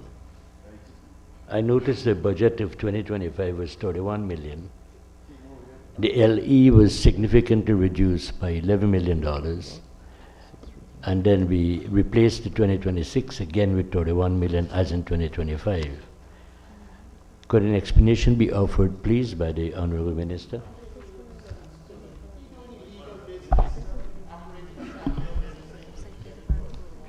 So, sorry, I didn't quite hear the question. Could you repeat the question? Honorable Member Mr. Pandey, Honorable Member Mr. McCoy, we're trying to listen to the people asking questions. Thank you, Mr. Chairman. Line item 6321. I'm saying that in 2025 you had budgeted $31 million. Your LE show a reduction of $11 million. And then you place back in 2026 $31 million as the budgeted figure. Could an explanation be offered, please? Honorable Minister. This is 6321, subsidies and contributions to local organizations. I'm sorry, I struggle to hear the question. You need to speak up a little, so I'm sorry. I'm saying that in 2026 you budgeted $31 million. That figure is identical with your 2025 budget. But in your LE you reduced by $11 million in 2025. So the variance, could it be explained, please? This sum caters for subsidies and contributions given to trade unions. Of course, they are only given to the unions which have submitted their audits, and so if the unions have not submitted their audits, they are not in a position to receive the subsidies and the contributions. Thank you. Thank you, Minister. The Honorable Member, Ms. Singh. Thank you, Mr. Chair. Mr. Chair, line item 6322 and on page 497. Honorable Minister, I've noticed in 2025, $4 million was budgeted for the ILO. That was not used, but in 2026, you have budgeted for 18 million, which is more than 3 times the amount. Can the Minister explain why? Yes. Honorable Minister. Thank you, Mr. Chair, Honorable Member. Like I said just about 5 minutes ago, the sum requested by the ILO, we pay the sum as is requested by the ILO, taking, of course, into account all of the development and the transformation that Guyana has received. Of course, we are now removed from a certain category, and so the subsidy has increased. That is the reason for the increase in the subscription to the ILO. Thank you, Minister. Thank you, Minister. Honorable Member, Mr. Qs Sharma, Mr. Qs Sharma Solomon. Just a follow-up, Mr. Chair, to the Minister. On the issue of the subsidies to these unions and what qualifies for the audit and the submission of the audit, can the Minister say which unions actually submitted their audits and received these subsidies? Honorable Minister. Yes, please, sir. Thank you, Mr. Chair. Thank you, Honorable Member. The Guyana Agricultural and General Workers Unions submitted, and so they were in a position to receive the subsidy for 2025. That's the only union? Yes, sir. Okay, thank you very much, ma'am. Thank you. Honorable Member, Ms. Halley. Thank you, Mr. Chair. Mr. Chair, some further clarity on the 6116 contracted employees. I'm looking at the right one. Yes. Can the Honourable Minister state, because he stated the salary is 161,000 per month for each of the new staff. Is that the only salary, or will they be getting gratuities, any allowances along with that, and what that adds up to, please? Yes, they will be getting gratuities and the other allowances. Thank you, Minister. Gratuities, vacation allowance, and the usual allowances. Would you be able to say what what would be the total for one person? Honorable Minister. Thank you, Mr. Chair. Honorable Member, I don't have it at my disposal at this moment, but I'm happy to engage you on it. Okay. Yeah. Honorable Member, Mr. Mahipal. Thank you, Mr. Chairman. Mr. Chairman, just a follow-up from the question that Honorable Sharma Solomon asked in terms of the union that submitted their audited financial statement and is in receipt of subsidies. Mr. Chairman, on page 490, there's a breakdown of 6321, and under agency 38, Program 2, Labor Administration Services, I'm not seeing GAU listed there. I'm seeing the Federal FITUG, Guyana National Cooperative Union Limited, Guyana Trade Union Congress, National Advisory Council on Occupational Health and Safety, and the support to other trade unions. So may I ask the Honorable Minister, from this allocated sum, how much money is GAU getting? Honorable Minister. Thank you, Mr. Chair. Thank you, Honorable Member. GAU received $2,251,690. Sir, may I, as a follow-up, ask the Honorable Minister, why is GAU not listed in the book as a recipient of this money? Under the Labor Administration Service, which is where the fund is coming from. Minister. Thank you, Mr. Chair. GAU falls within the category of other unions, sir. Other. Okay, thank you, Mr. Chairman. Mr. Chairman, the sum total is $31 million. And the breakdown of the 500,000 to FITUG, the 18 million to Guyana National Cooperative Union Limited, the 500,000 to Guyana Trade Union Congress, 4 million to National Advisory Council on Occupational Health and Safety. And this is, support to other trade unions too. So can the Honorable Minister tell us, out of this $8 million listed there, sir, other than GAU, what are the names of the other trade unions that are receiving subsidies from this line?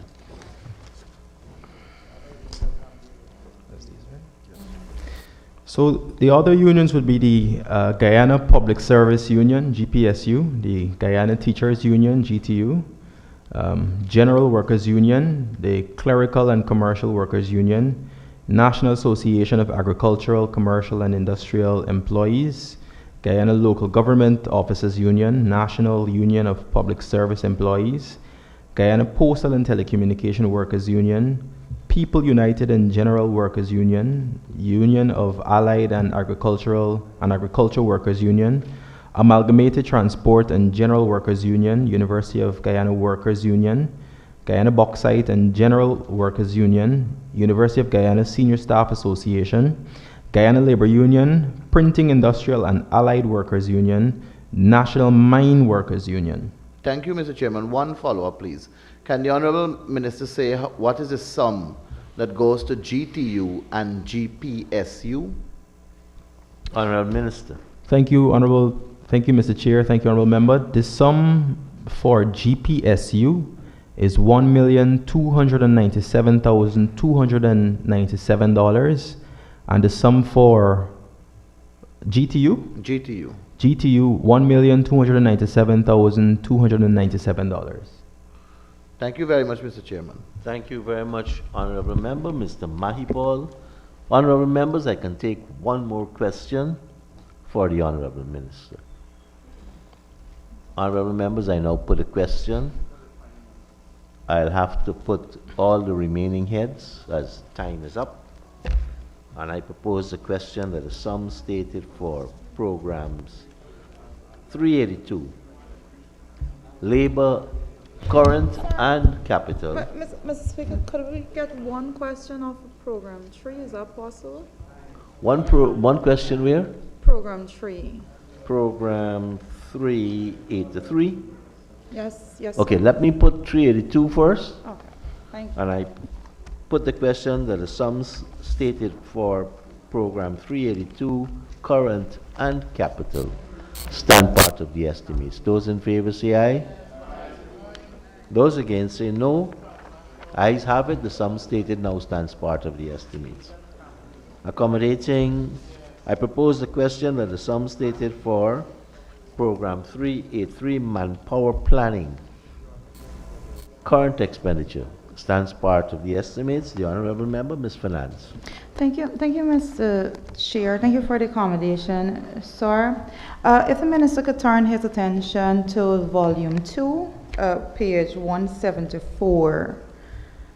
Volume 2, page 174.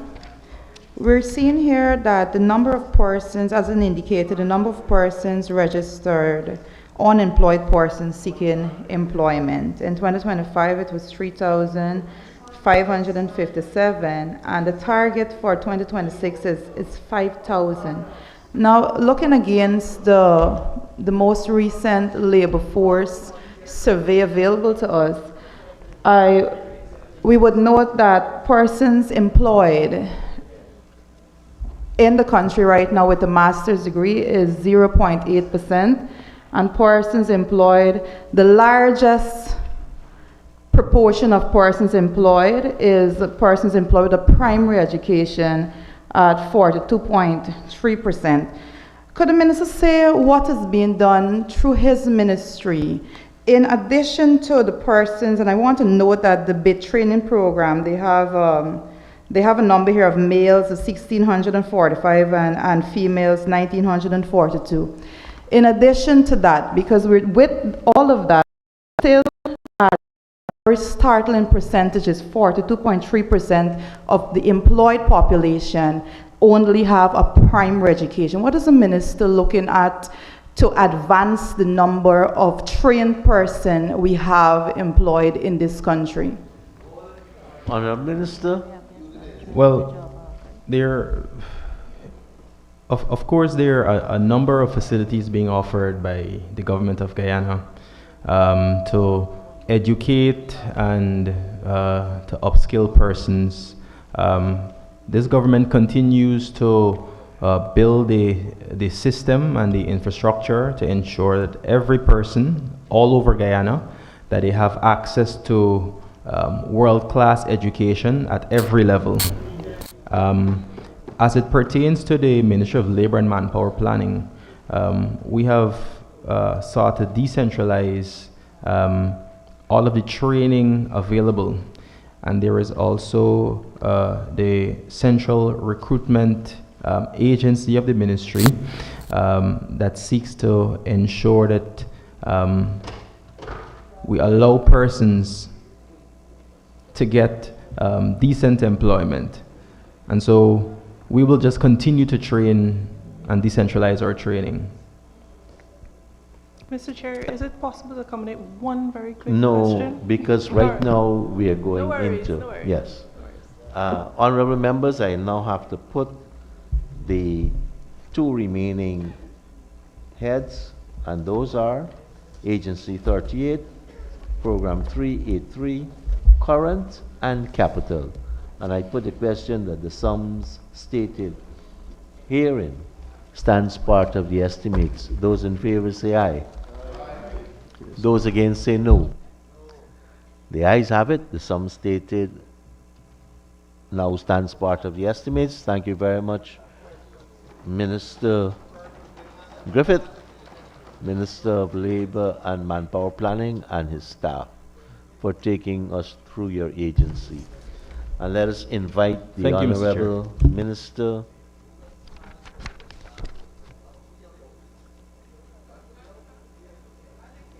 of Human Services and Social Security to join us.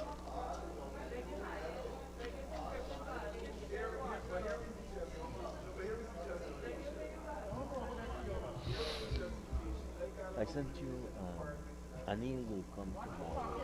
Whoever wants to be here. And staff who come. You come at 1, then you come at 2. I sent you a copy. Let me do about 200. So you go to the and then so on.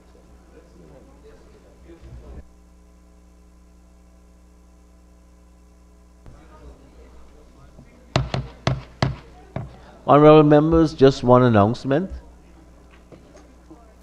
We are engaging with the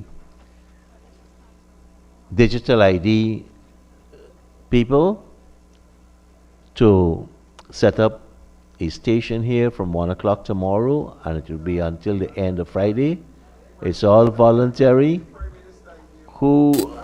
It's not the Prime Minister doesn't even know I'm doing that right now. We're going to be circulating the document on what documentation needs to be produced, Honorable Prime Minister, so that whoever, be it our staff, MPs, the minister's staff, whoever is here, can, and they have their relevant documents, they can register for the digital ID. It will be from 1 tomorrow until we complete the estimates.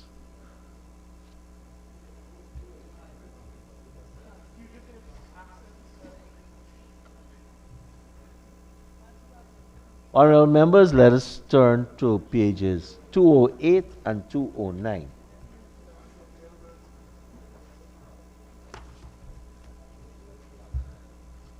And I propose the question that the sum stated for Agency 39, Program 391 Current, stands part of the estimates.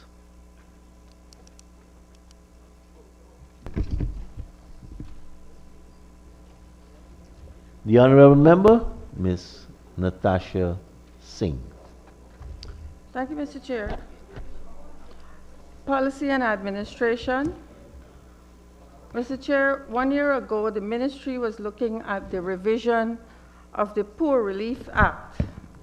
This legislation guides public assistance, and it is very important. My question is, what stage of completion is this revision? Mr. Chair, thank you for your question, Honorable Member. That is in a draft stage. It has gone through several iterations. Thank you very much, Minister. Honorable Member, Dr. Professor Hines. Thank you, Mr. Chair. Honorable Minister, on the line item 6302, there is a substantial increase this year. I would like to ask, in terms of scholarships, why the increase in,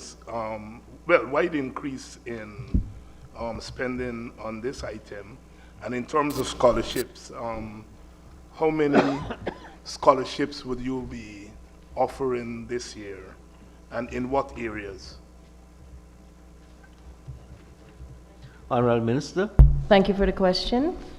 We believe at the Ministry of Human Services that we must invest in our staff, capacity building, and we must be able to not only invest in our staff training capacity, but we must do the kind of training that is beneficial to their everyday work and also what we want to have happen in terms of service delivery. So there are a number of areas that we plan to be training in, notably team building and change management, because if you want to move into a digital realm, which is where the ministry is going, especially in the delivery of key service areas, we must have management of change to transition into that realm. We also look at team building because you want the team to be able to communicate effectively and you want them to be able to produce the necessary outcomes. We're also looking at other areas delivering constructive criticism. So if there is management and leadership, how can you work with your team members to be able to not criticize, but to do it in a manner that motivates? There is also coaching and mentoring. For the same reason we're doing that, we're also looking at business ethics, emotional intelligence at work, and a very important thing called stress management, conflict resolution, creative problem solving, and orientation. When we bring new staff on board, we want to make sure they understand not only their department necessarily, but generally how the ministry functions and what it is that we offer. We will be offering a number of training sessions, or if you want to call them scholarships, the training sessions to staff collectively and individually based on these areas. Thanks, Minister. Thank you. Honourable members, I now put a question that the sum stated for Agency 39, Program 391 current stands part of the estimates. Those in favor say aye. Those against say no. Ayes have it. The sum stated now stands part of the estimates. Let us turn to page 532.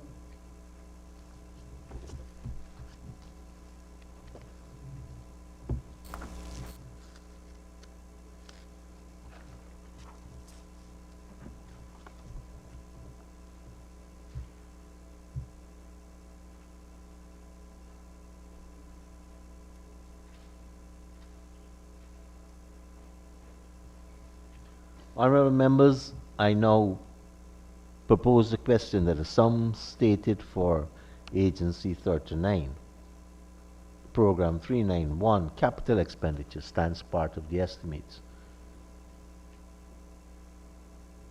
Honourable members, I now put a question that the sum stated for Program 39, 391 that is, capital expenditure stands part of the estimates. Those in favor say aye. Those against say no. The ayes have it. The sum stated now stands part of the estimates. Pages 210 and 211.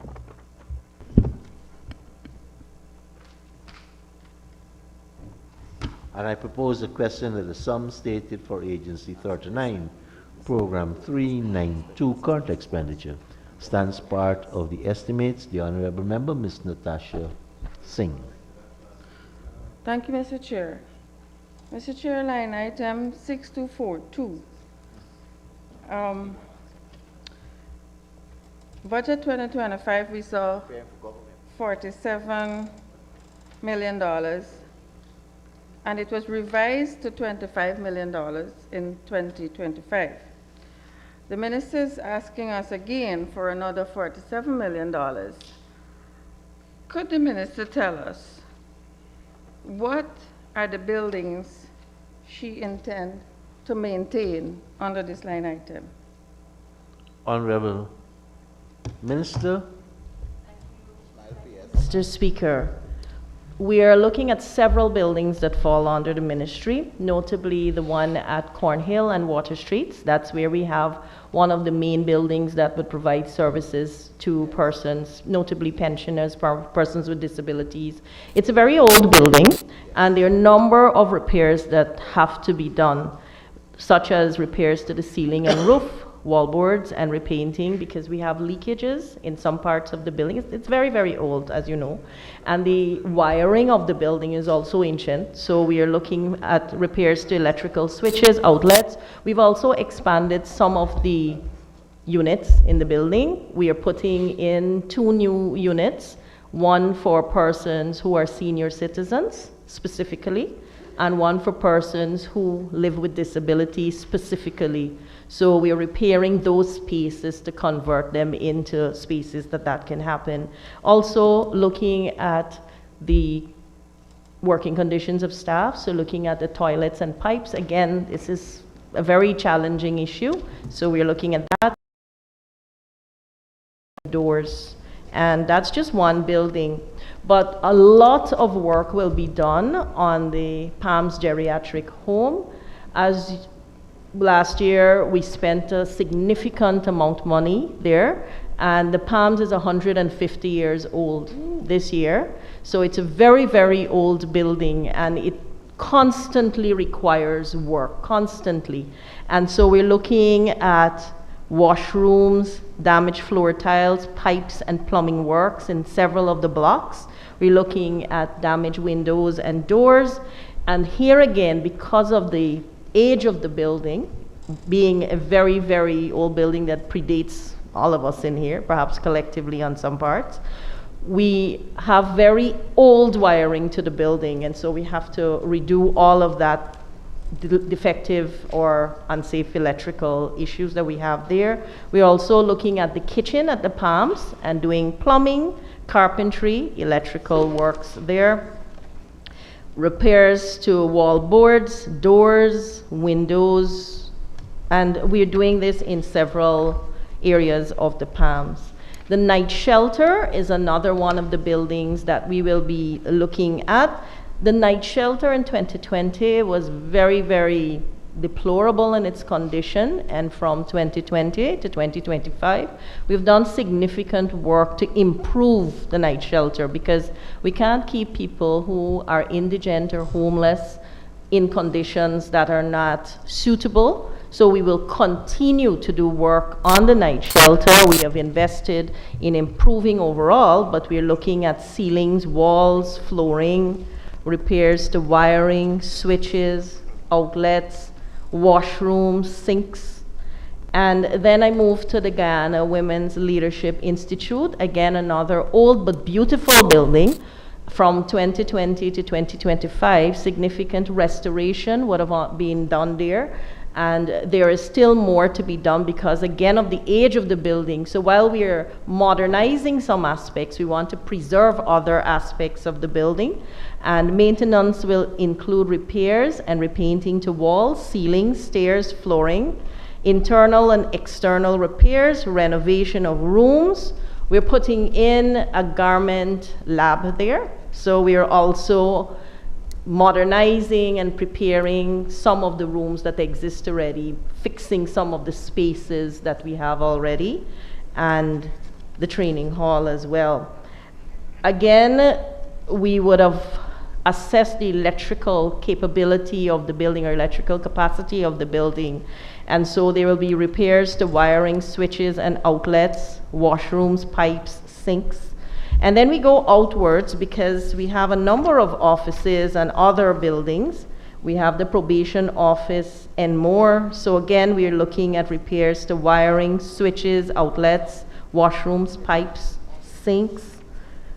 Mahika Hospital compound is also receiving significant attention.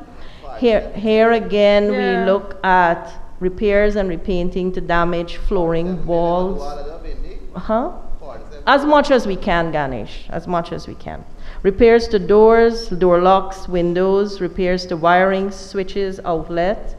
We have the Mahika Hospital compound that we have residential facilities. There is also the Hope and Justice Center Region 4. Again, whatever repairs are needed there. We also have the Hugo Chavez Center for rehab and reintegration. Here again, continuous repairs to any areas. There's quite a lot. If you want me to read out, I can. Read it out? No? No, it's oh, okay. Okay. I just wanted to know. Yes. And we have, all the different parts of that. We also have the Fort Wellington Probation Office. Here again, repairs to that office to make sure it's comfortable for staff and clients who go there. The Probation Office, Region 6, WIM, same thing. All these are buildings that have been there for a long time, so it's just continually working on them. The DV Shelter, the Riverton Office, the Probation Office in Region 2, Anna Regina, more shelters, TIP DV, Probation Office, Region 3, and Hope and Justice Center, Region 3. That sums it up, Honorable Member and Mr. Chair, of why the increase that we would have requested. Thank you very much, Thank you. Honorable Minister. Could you tell us specifically what amount would be dedicated to the repairs at the Palms? From the previous year, we would have spent maintenance and capital a total of $91 million. And so this year, this is both maintenance and 91 million. Right? So from the previous years, right? So we're looking at $18 million for this year. Thank you, Minister. Honorable Member, Mr. Campbell. Oh,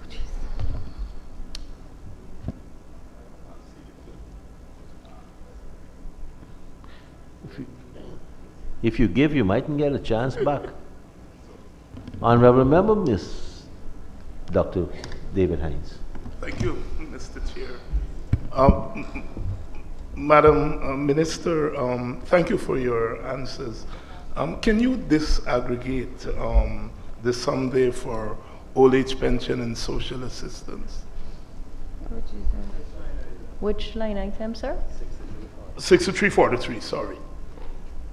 Why do you have to decide?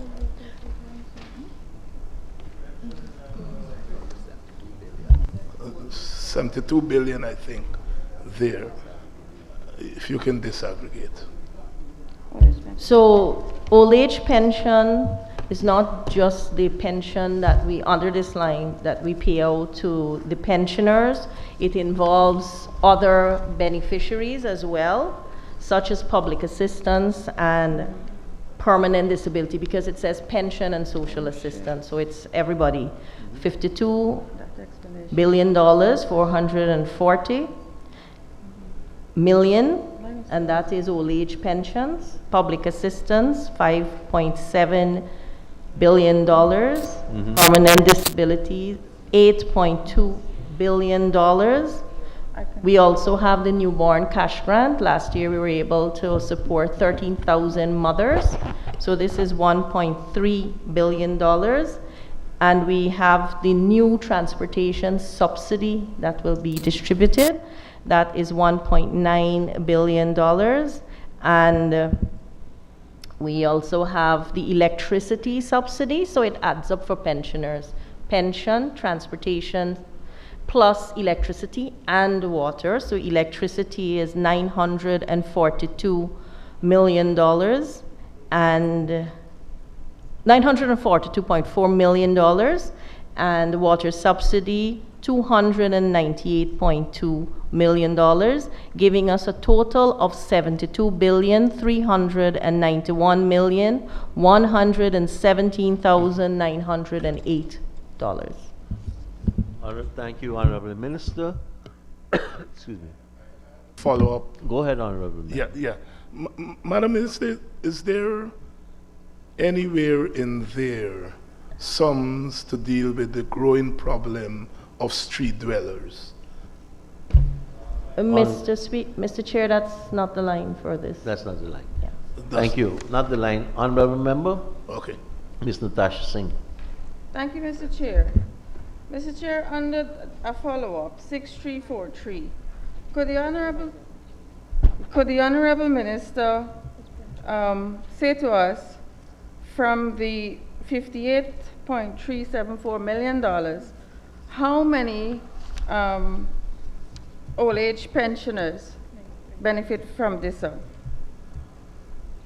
This is the previous year, Honorable Member? From the 72, how many will benefit? Okay.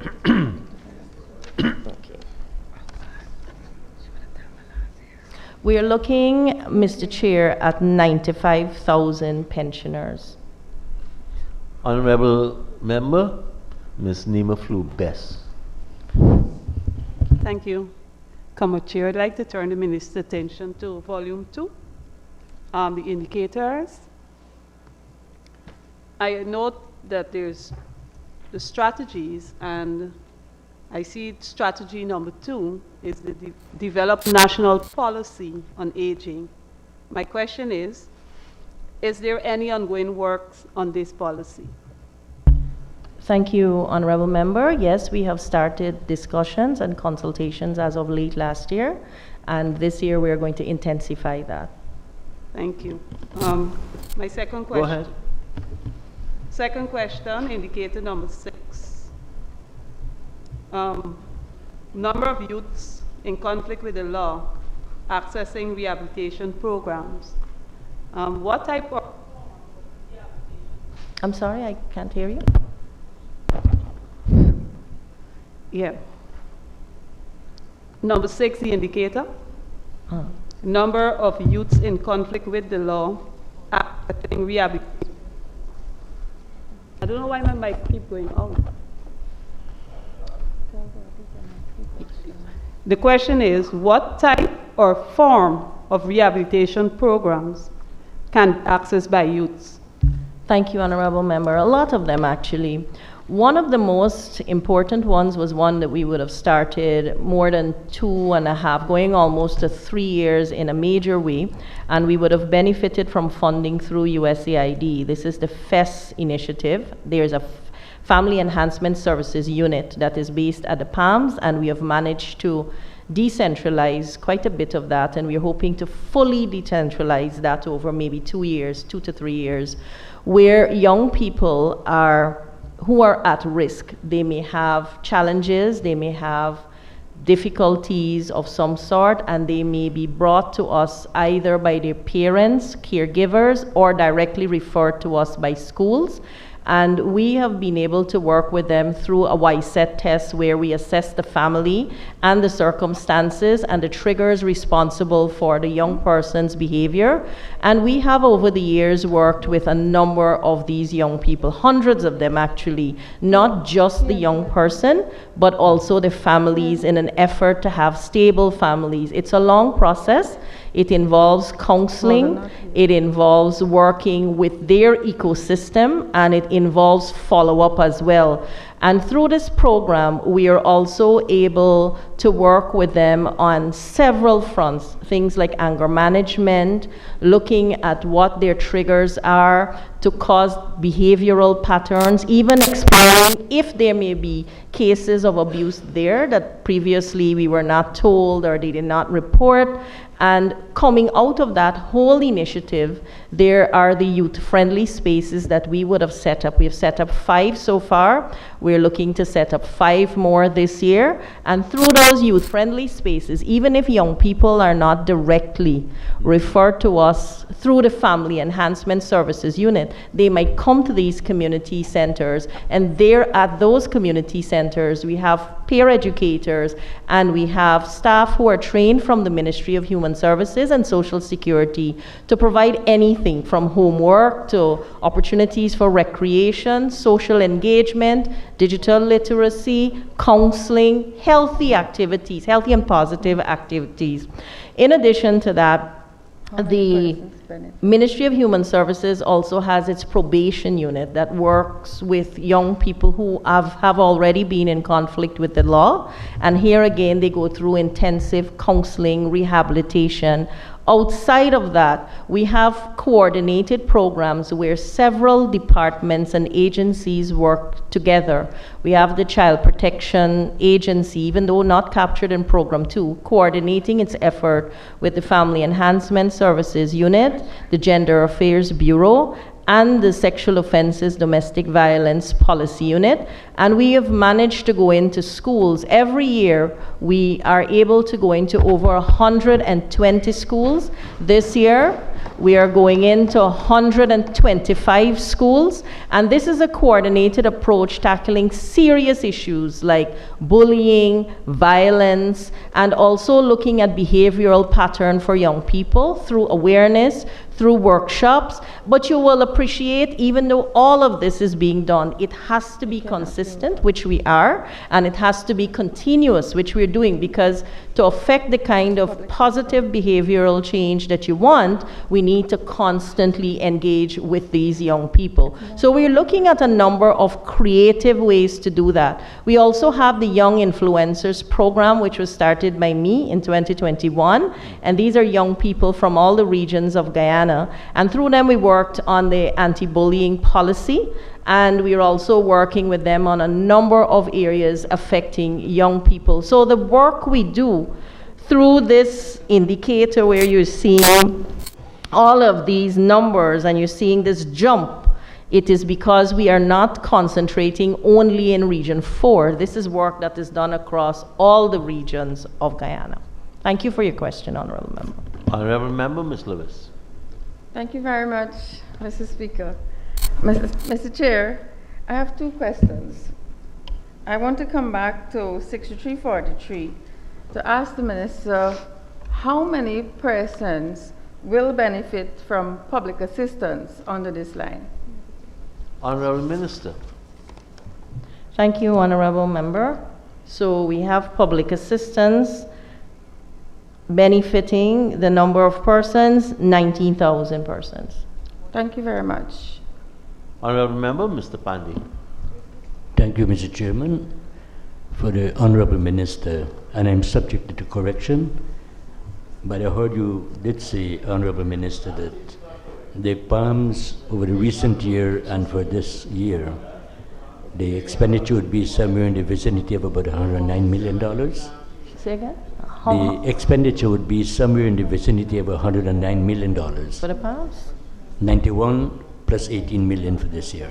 No, that was over the last 5 years. I gave that figure. Yes, for the past over 5 years. the last 5 years. Yes. Yes. So I'm suggesting that given the vast amount of money spent, and perhaps prior to the past 5 years, and maybe in years to come also, wouldn't it be worthy to really construct a brand new building, given two reasons. One, unfortunately, the kind of persons we have within that building, and two, 150 years old would not have had in its entirety modern facilities that befits the kind of people making use of the facility. So I thought of asking whether that's in the pipeline.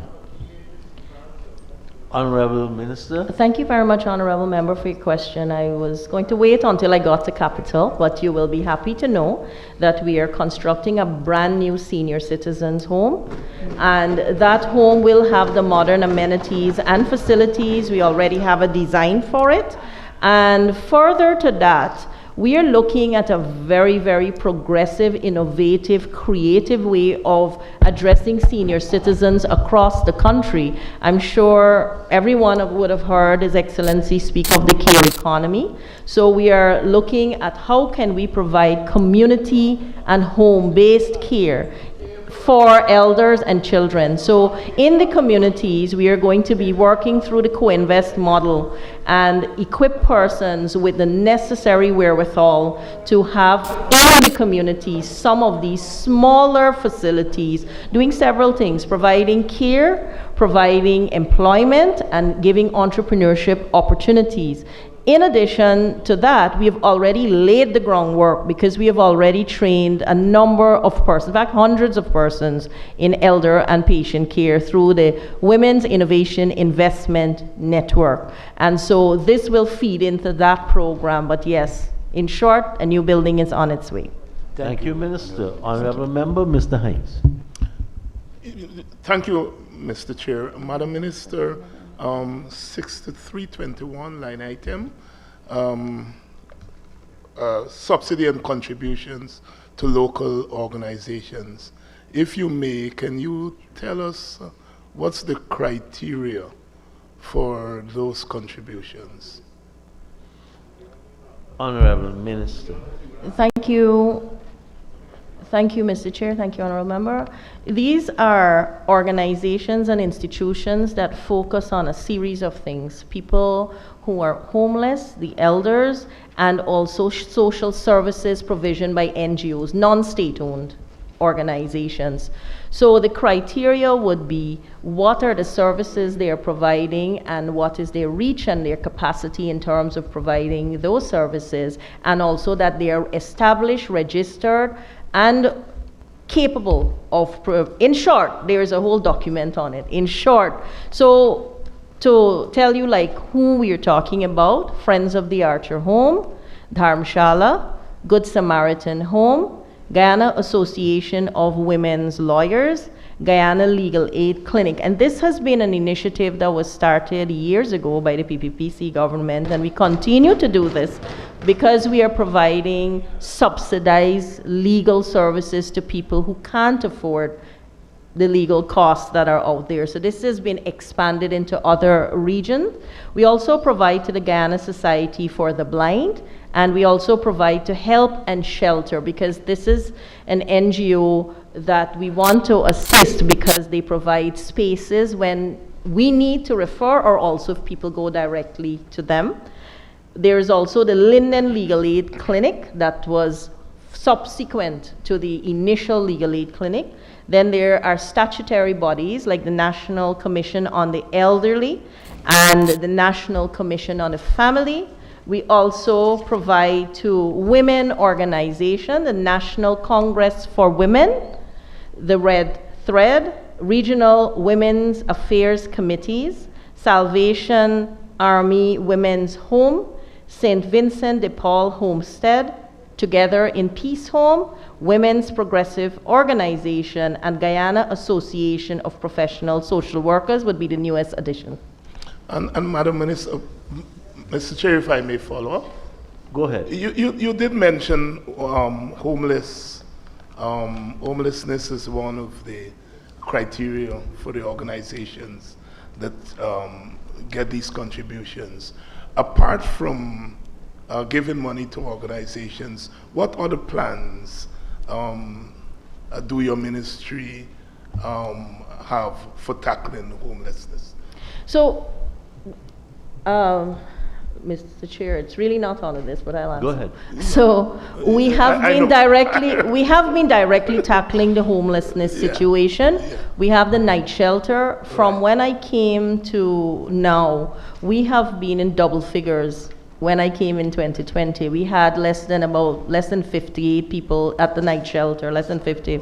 34, Ms. Veersamy is correcting me, 34 persons at the night shelter. We have increased the number significantly at the night shelter to 110, and we have capacity for more than that, at least closer to 200 persons, because we have expanded the facilities to cater for that. More beds, more expanded, not just expansion, the quality of care and the quantity of care is more. So we have teams that leave the night shelter and they go out there, they look for persons on the street, they pick them up, they bring them back, they give them a bath, they have meals, they have a bed, but it's so much more than that. There is a collaboration with the Georgetown Public Hospital Corporation where they have eye care, they have everything from looking at their status when it comes to tuberculosis, pneumonia, all the communicable diseases. We also work with them at the mental health unit on mental health, so they have regular clinics. We have had some very successful surgeries where persons had cataracts, person had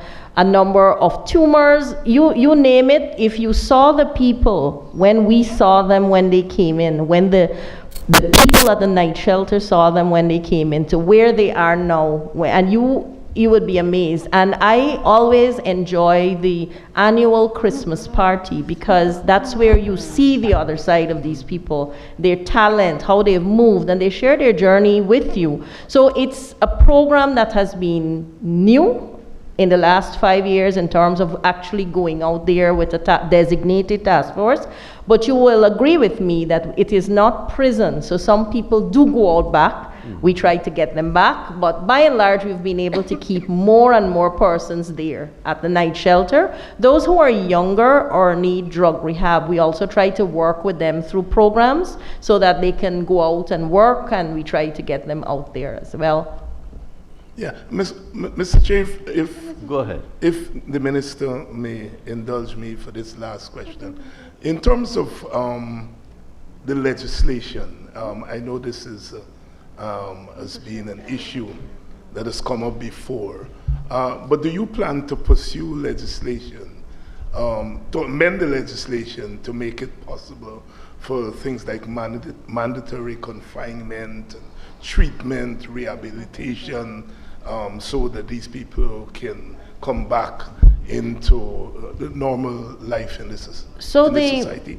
Yeah, go ahead. So, Honorable Member, what you're asking cross-cuts across sectors. Yes, you have yes. Ministry of Human Services, Ministry of Health, Ministry of Home Affairs, and Ghana Police Force, because the current legislation is archaic. It's from the early 1900s, and the language in there is also very archaic. It speaks to lunatics and asylum, and so we have had a lot of conversations, some amount of consultation, and we will be continuing along that vein because we don't need, and as you know, under this government we've been modernizing a lot of the legislation, we've been advancing new pieces of legislation, so over time this is one that should be up for that kind of consultation and discussion. But you will agree with me, it's cross-cutting. Yes, and thank you very much for your patience. No problem. Honorable Member, Ms. Cuse, Mr. Cuse, Sharon O'Sullivan. Thank you very much, Mr. Chair. Just to the Minister, under the 6343 and public assistance, I know the RDC, and through the Chair, we had some concerns of the board. I would just like to know the amount that for Region 10 that we had appropriated or in fact used last year, and if there is a certain amount this year for region, more so with those concerns expressed of discrimination of those who were to be identified by the board, accusations that is. Thank you very much, Minister. Mr. Chair, this is a line item that does not speak to what you are saying. However, I will tell you, they are board members who are mandated by the local Board of Guardians policy document to discharge their duties in accordance with that policy and the legislation. We've always constituted these boards with civil society, and I believe in civil society. I believe in their ability to discharge their duties responsibly, as would the members of the board in Region 10 be doing. So we usually constitute any board representing across any region a number of districts and communities, and we have not shied away from that practice in the constitution of this board. Thank you, Minister. Honorable Member, Mr. Manzo Walton Desir. Thank you, Mr. Chair. A follow-on from the question that Honorable Member Hines asked.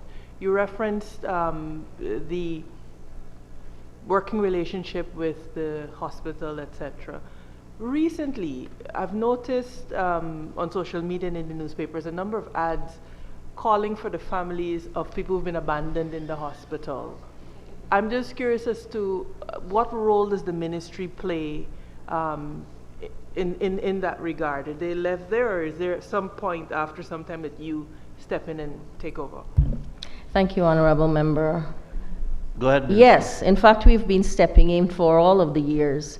But while we have been stepping in, and we have stepped in at various times when those calls were made, I've actually had a sit down with the GPHC team, and we have discussed this. But what we find very disturbing is the fact that people leave their loved ones at the hospital, and we try as much as possible, either the ministry directly or the hospital has been trying in the way they've been doing to reintegrate people back with their families, because we believe that once someone is with their family, it's better than being institutionalized. In fact, that's a global practice, not to institutionalize people if you can avoid it. And you know, I've always gone out there myself on the ground and appealed to people to not abandon their parents and their grandparents, because they've given their best years to this country. They have also contributed to their children and their families, and there must be some level of responsibility. And while I say that,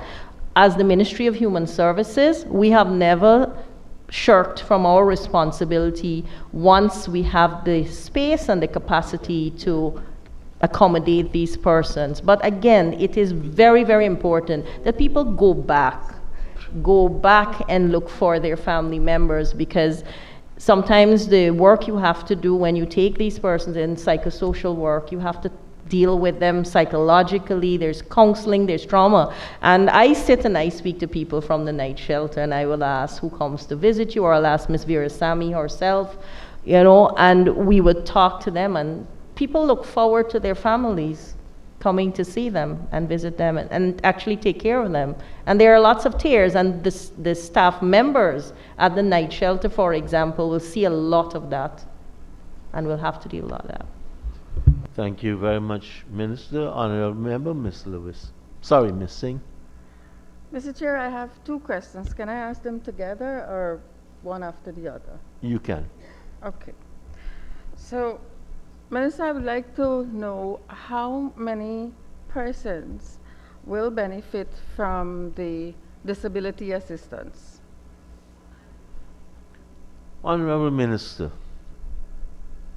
Thank you, Honorable Member. 27,359. Thank you, Minister. Same line item, 6343. I know that the Guyana Police Force, SOCU, was called in to investigate the pension and public assistance here. Could you give us an update on that investigation? Honorable Minister. So, Honorable Member, this was an investigation called by me and the Permanent Secretary when it was discovered that we had books that were not authentic. And I believe in ensuring that there's transparency and accountability at all times. We not only had the Guyana Police Force involved, we had the Auditor General's Office. I have that report, but I'm still awaiting the final report from the Guyana Police Force. Thank you. Mr. Thank Speaker. you, Minister. Mr. Speaker, 6292. In 2025, the approved allocation for, that's dietary. Approved allocation for residential care homes was $155 million. However, the revised sum showed $228.64 million, an increase of $73.64 million to support 359 residents across all homes. As reflected in Volume 2, Mr. Chair, despite this clear insufficiency in 2025 based on the difference, the same $155 million being allocated again in 2026, and we saw in the estimates that there's a projection of catering for 21 additional persons in state care. Could the Honorable Minister give us a breakdown of this 155 per care facility? Honorable Minister. Sure, Honorable Member. So we are changing something, and this is at the night shelter. We have built a kitchen, which will be completed, so we'll be cooking meals there, which is different. And so the Palms, we would have $57.2 million. Mahika Hospital, $7.3 million. Night shelter, $41.7 million. So we're not required to purchase meals. We are actually cooking on site. Hugo Chavez Rehab and Reintegration Center, $36.5 million. And our shelters, we have 4 shelters for DV. And I will not, for you know the reasons why I say where they are, but I'll tell you 1.8, 1.8, 1.4, 1.1. And we have tip shelters, 2.9, 1.4, 1.4. Thank you. Mr. Chair? Honorable members, A follow-up. go ahead. A follow-up on that same line item. Minister, I have noticed in the public domain, I like that you say that at the night shelter you will now start to cook because the kitchen is completed. But we have been cooking at the Palms all the time, and we have seen in the public domain the substandard food that is being given to our elderly. What systems are you putting in place to correct that in 2026? Thank you, honorable member. I will say to you, the government has invested significantly, $53 million in food for the Palms. What we have done, something I started, is make sure that every day the meals are sent to me, the photos of the meals are sent to me so I know. There is also direct supervision by one of the members of staff, a senior member of staff, who will be going from morning to night to the Palms to check on everything that happens in the kitchen, including meals. We're also bringing a nutritionist on board through a collaborative effort. We're also looking at the health needs of the persons who are resident at the Palms. We're also having more stringent controls when it comes to accountability of the items that have been delivered, because the items have been delivered to the Palms. Thank you, Minister. Honorable members, I now put a question that the sum stated for Agency 39, Program 392, current expenditure, stands part of the estimates. Those in favor say aye. Those against say no. Ayes have it. The sum stated now stands part of the estimates. Honorable members, let us go to page 532. And I propose the question that the sum stated for Program 392, capital expenditure, stands part of the estimates. Honorable Member, Ms. Singh. Thank you, Mr. Chair. Mr. Chair, there has been a project that has started in 2024. The Honorable Minister, in answering Mr. Pandey, spoke about the care facility at Enmore. And we have allocated significant amount of money to that project. That project should be completed next year. Could you give us an update on the current works of the care facility at Enmore? So that is the elderly facility. Yes. So we have had the indication of the land. We have also done the design work. We have also been looking at where we need to go with the BOQ. So we are looking at next year for completion, as you said. Thank you, Minister. Yeah. Honorable Member, Mr. Campbell. Thank you, Mr. Chair. And through you to the Honorable Minister. In project code 1220200 buildings. Surprisingly, I will say this figure looks most inadequate. And I'm wondering if the Honorable Minister has taken, in my short time in politics, I've come across situations, for example, the Alboystown fire, where there were difficulties finding proper shelter for those who had suffered in that fire. I'm wondering, I know you've spoken about additional elder care facilities, and I know that you have spoken about the homeless and taking them in at nights. Though I see a lot of them on the seawall when I walk in the morning, so there's some more work that can be done there. But I'm thinking about specifically here now, when there's a fire that maybe affects more than one building, and sometimes when the Honorable Colin Crowell needs to move some squatters and we need temporary accommodation for them. They have been given land somewhere else and the land may not have all the infrastructure in place. Whether you would have given consideration, if not now and perhaps going forward, into some shelter facilities of an acceptable standard for those circumstances. Honorable Minister. Mr. Chair, I'm a little confused because I am not quite sure what the member is referring to because he didn't identify, and we have lots of facilities here. So if the member can clarify what specifically he's referring to so that I can respond. Honorable Minister. Thank you, Mr. Chair. It has been my experience dealing with those situations that folks... Honorable Member, my apologies, but which line item are you referring to, and what specific building are you referring to under the line item so that I can be so guided to respond to you?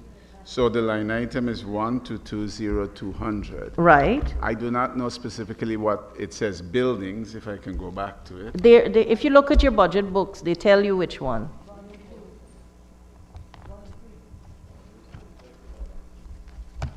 One second. I did look at it. Mr. Chair, you can move on and then I'll come back to that one, please. Honorable Member, Ms. Lewis. Sorry, Ms. Singh. Mr. Chair, let's go back to 6321, subsidies. Mr. Chair, I noticed that... 6321? Subsidies. Honorable Chair, Honorable Member, Mr. Chair, we've gone past that. It's been... She apologized. Okay. Honorable members, I now put the question that the sum stated for Agency 39, Program 392 Capital, stands part of the estimates. Those in favor say aye. Those against say no. Ayes have it. The sum stated now stands part of the estimates. Let us turn to pages 212 and 213.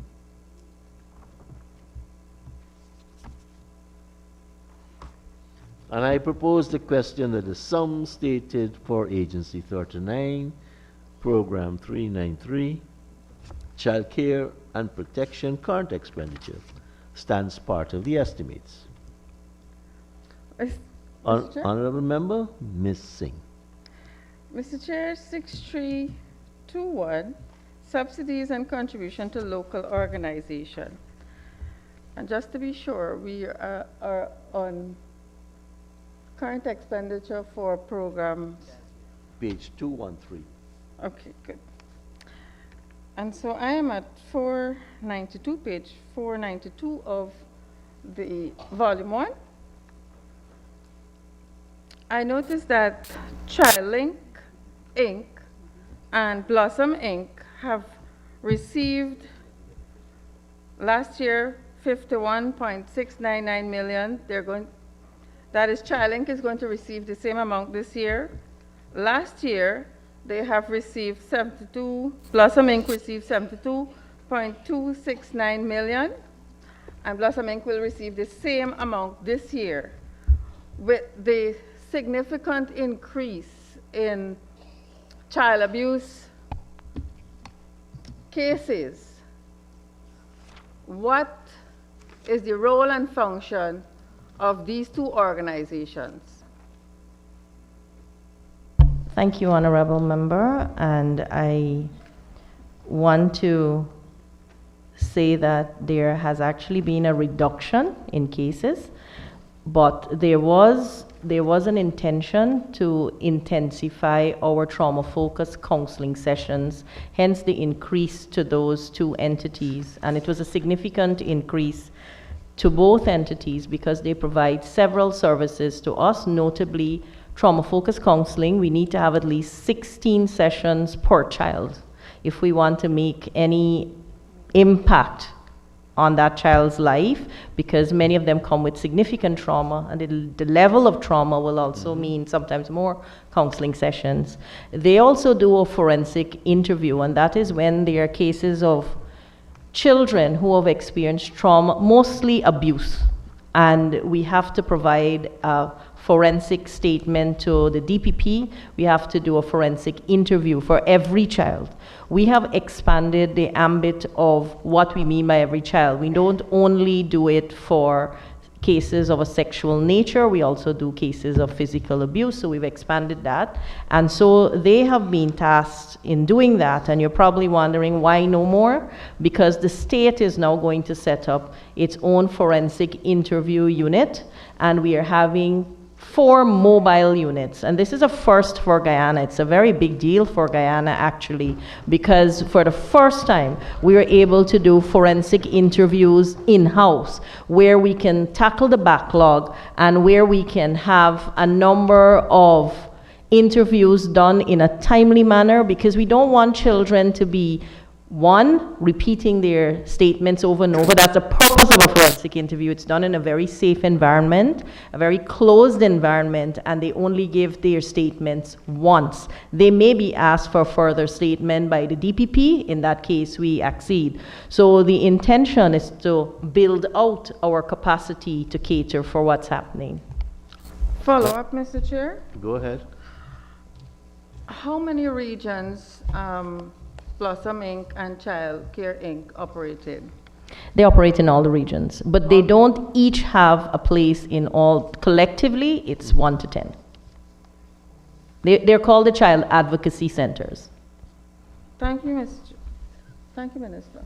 Honorable members, I now put the question that the sum stated for Agency 39, Program 393, current expenditure stands part of the estimates.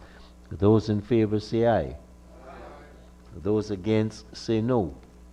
Ayes have it. The sum stated now stands part of the estimates. Honorable members, page 532.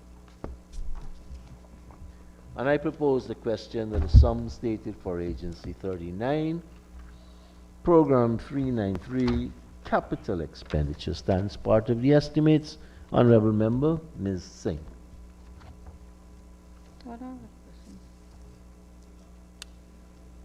Mr. Chair, I don't have any questions. Honorable members, I now put a question that the sum stated for Program 393 capital stands part of the estimates. Those in favor say aye. Those against say no. Ayes have it. The sum stated now stands part of the estimates.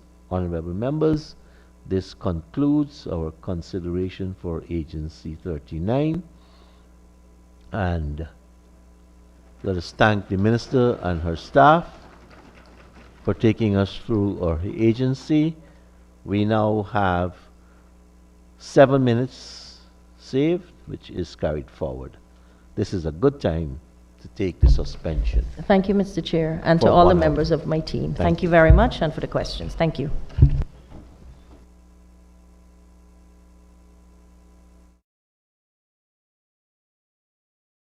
Thank you.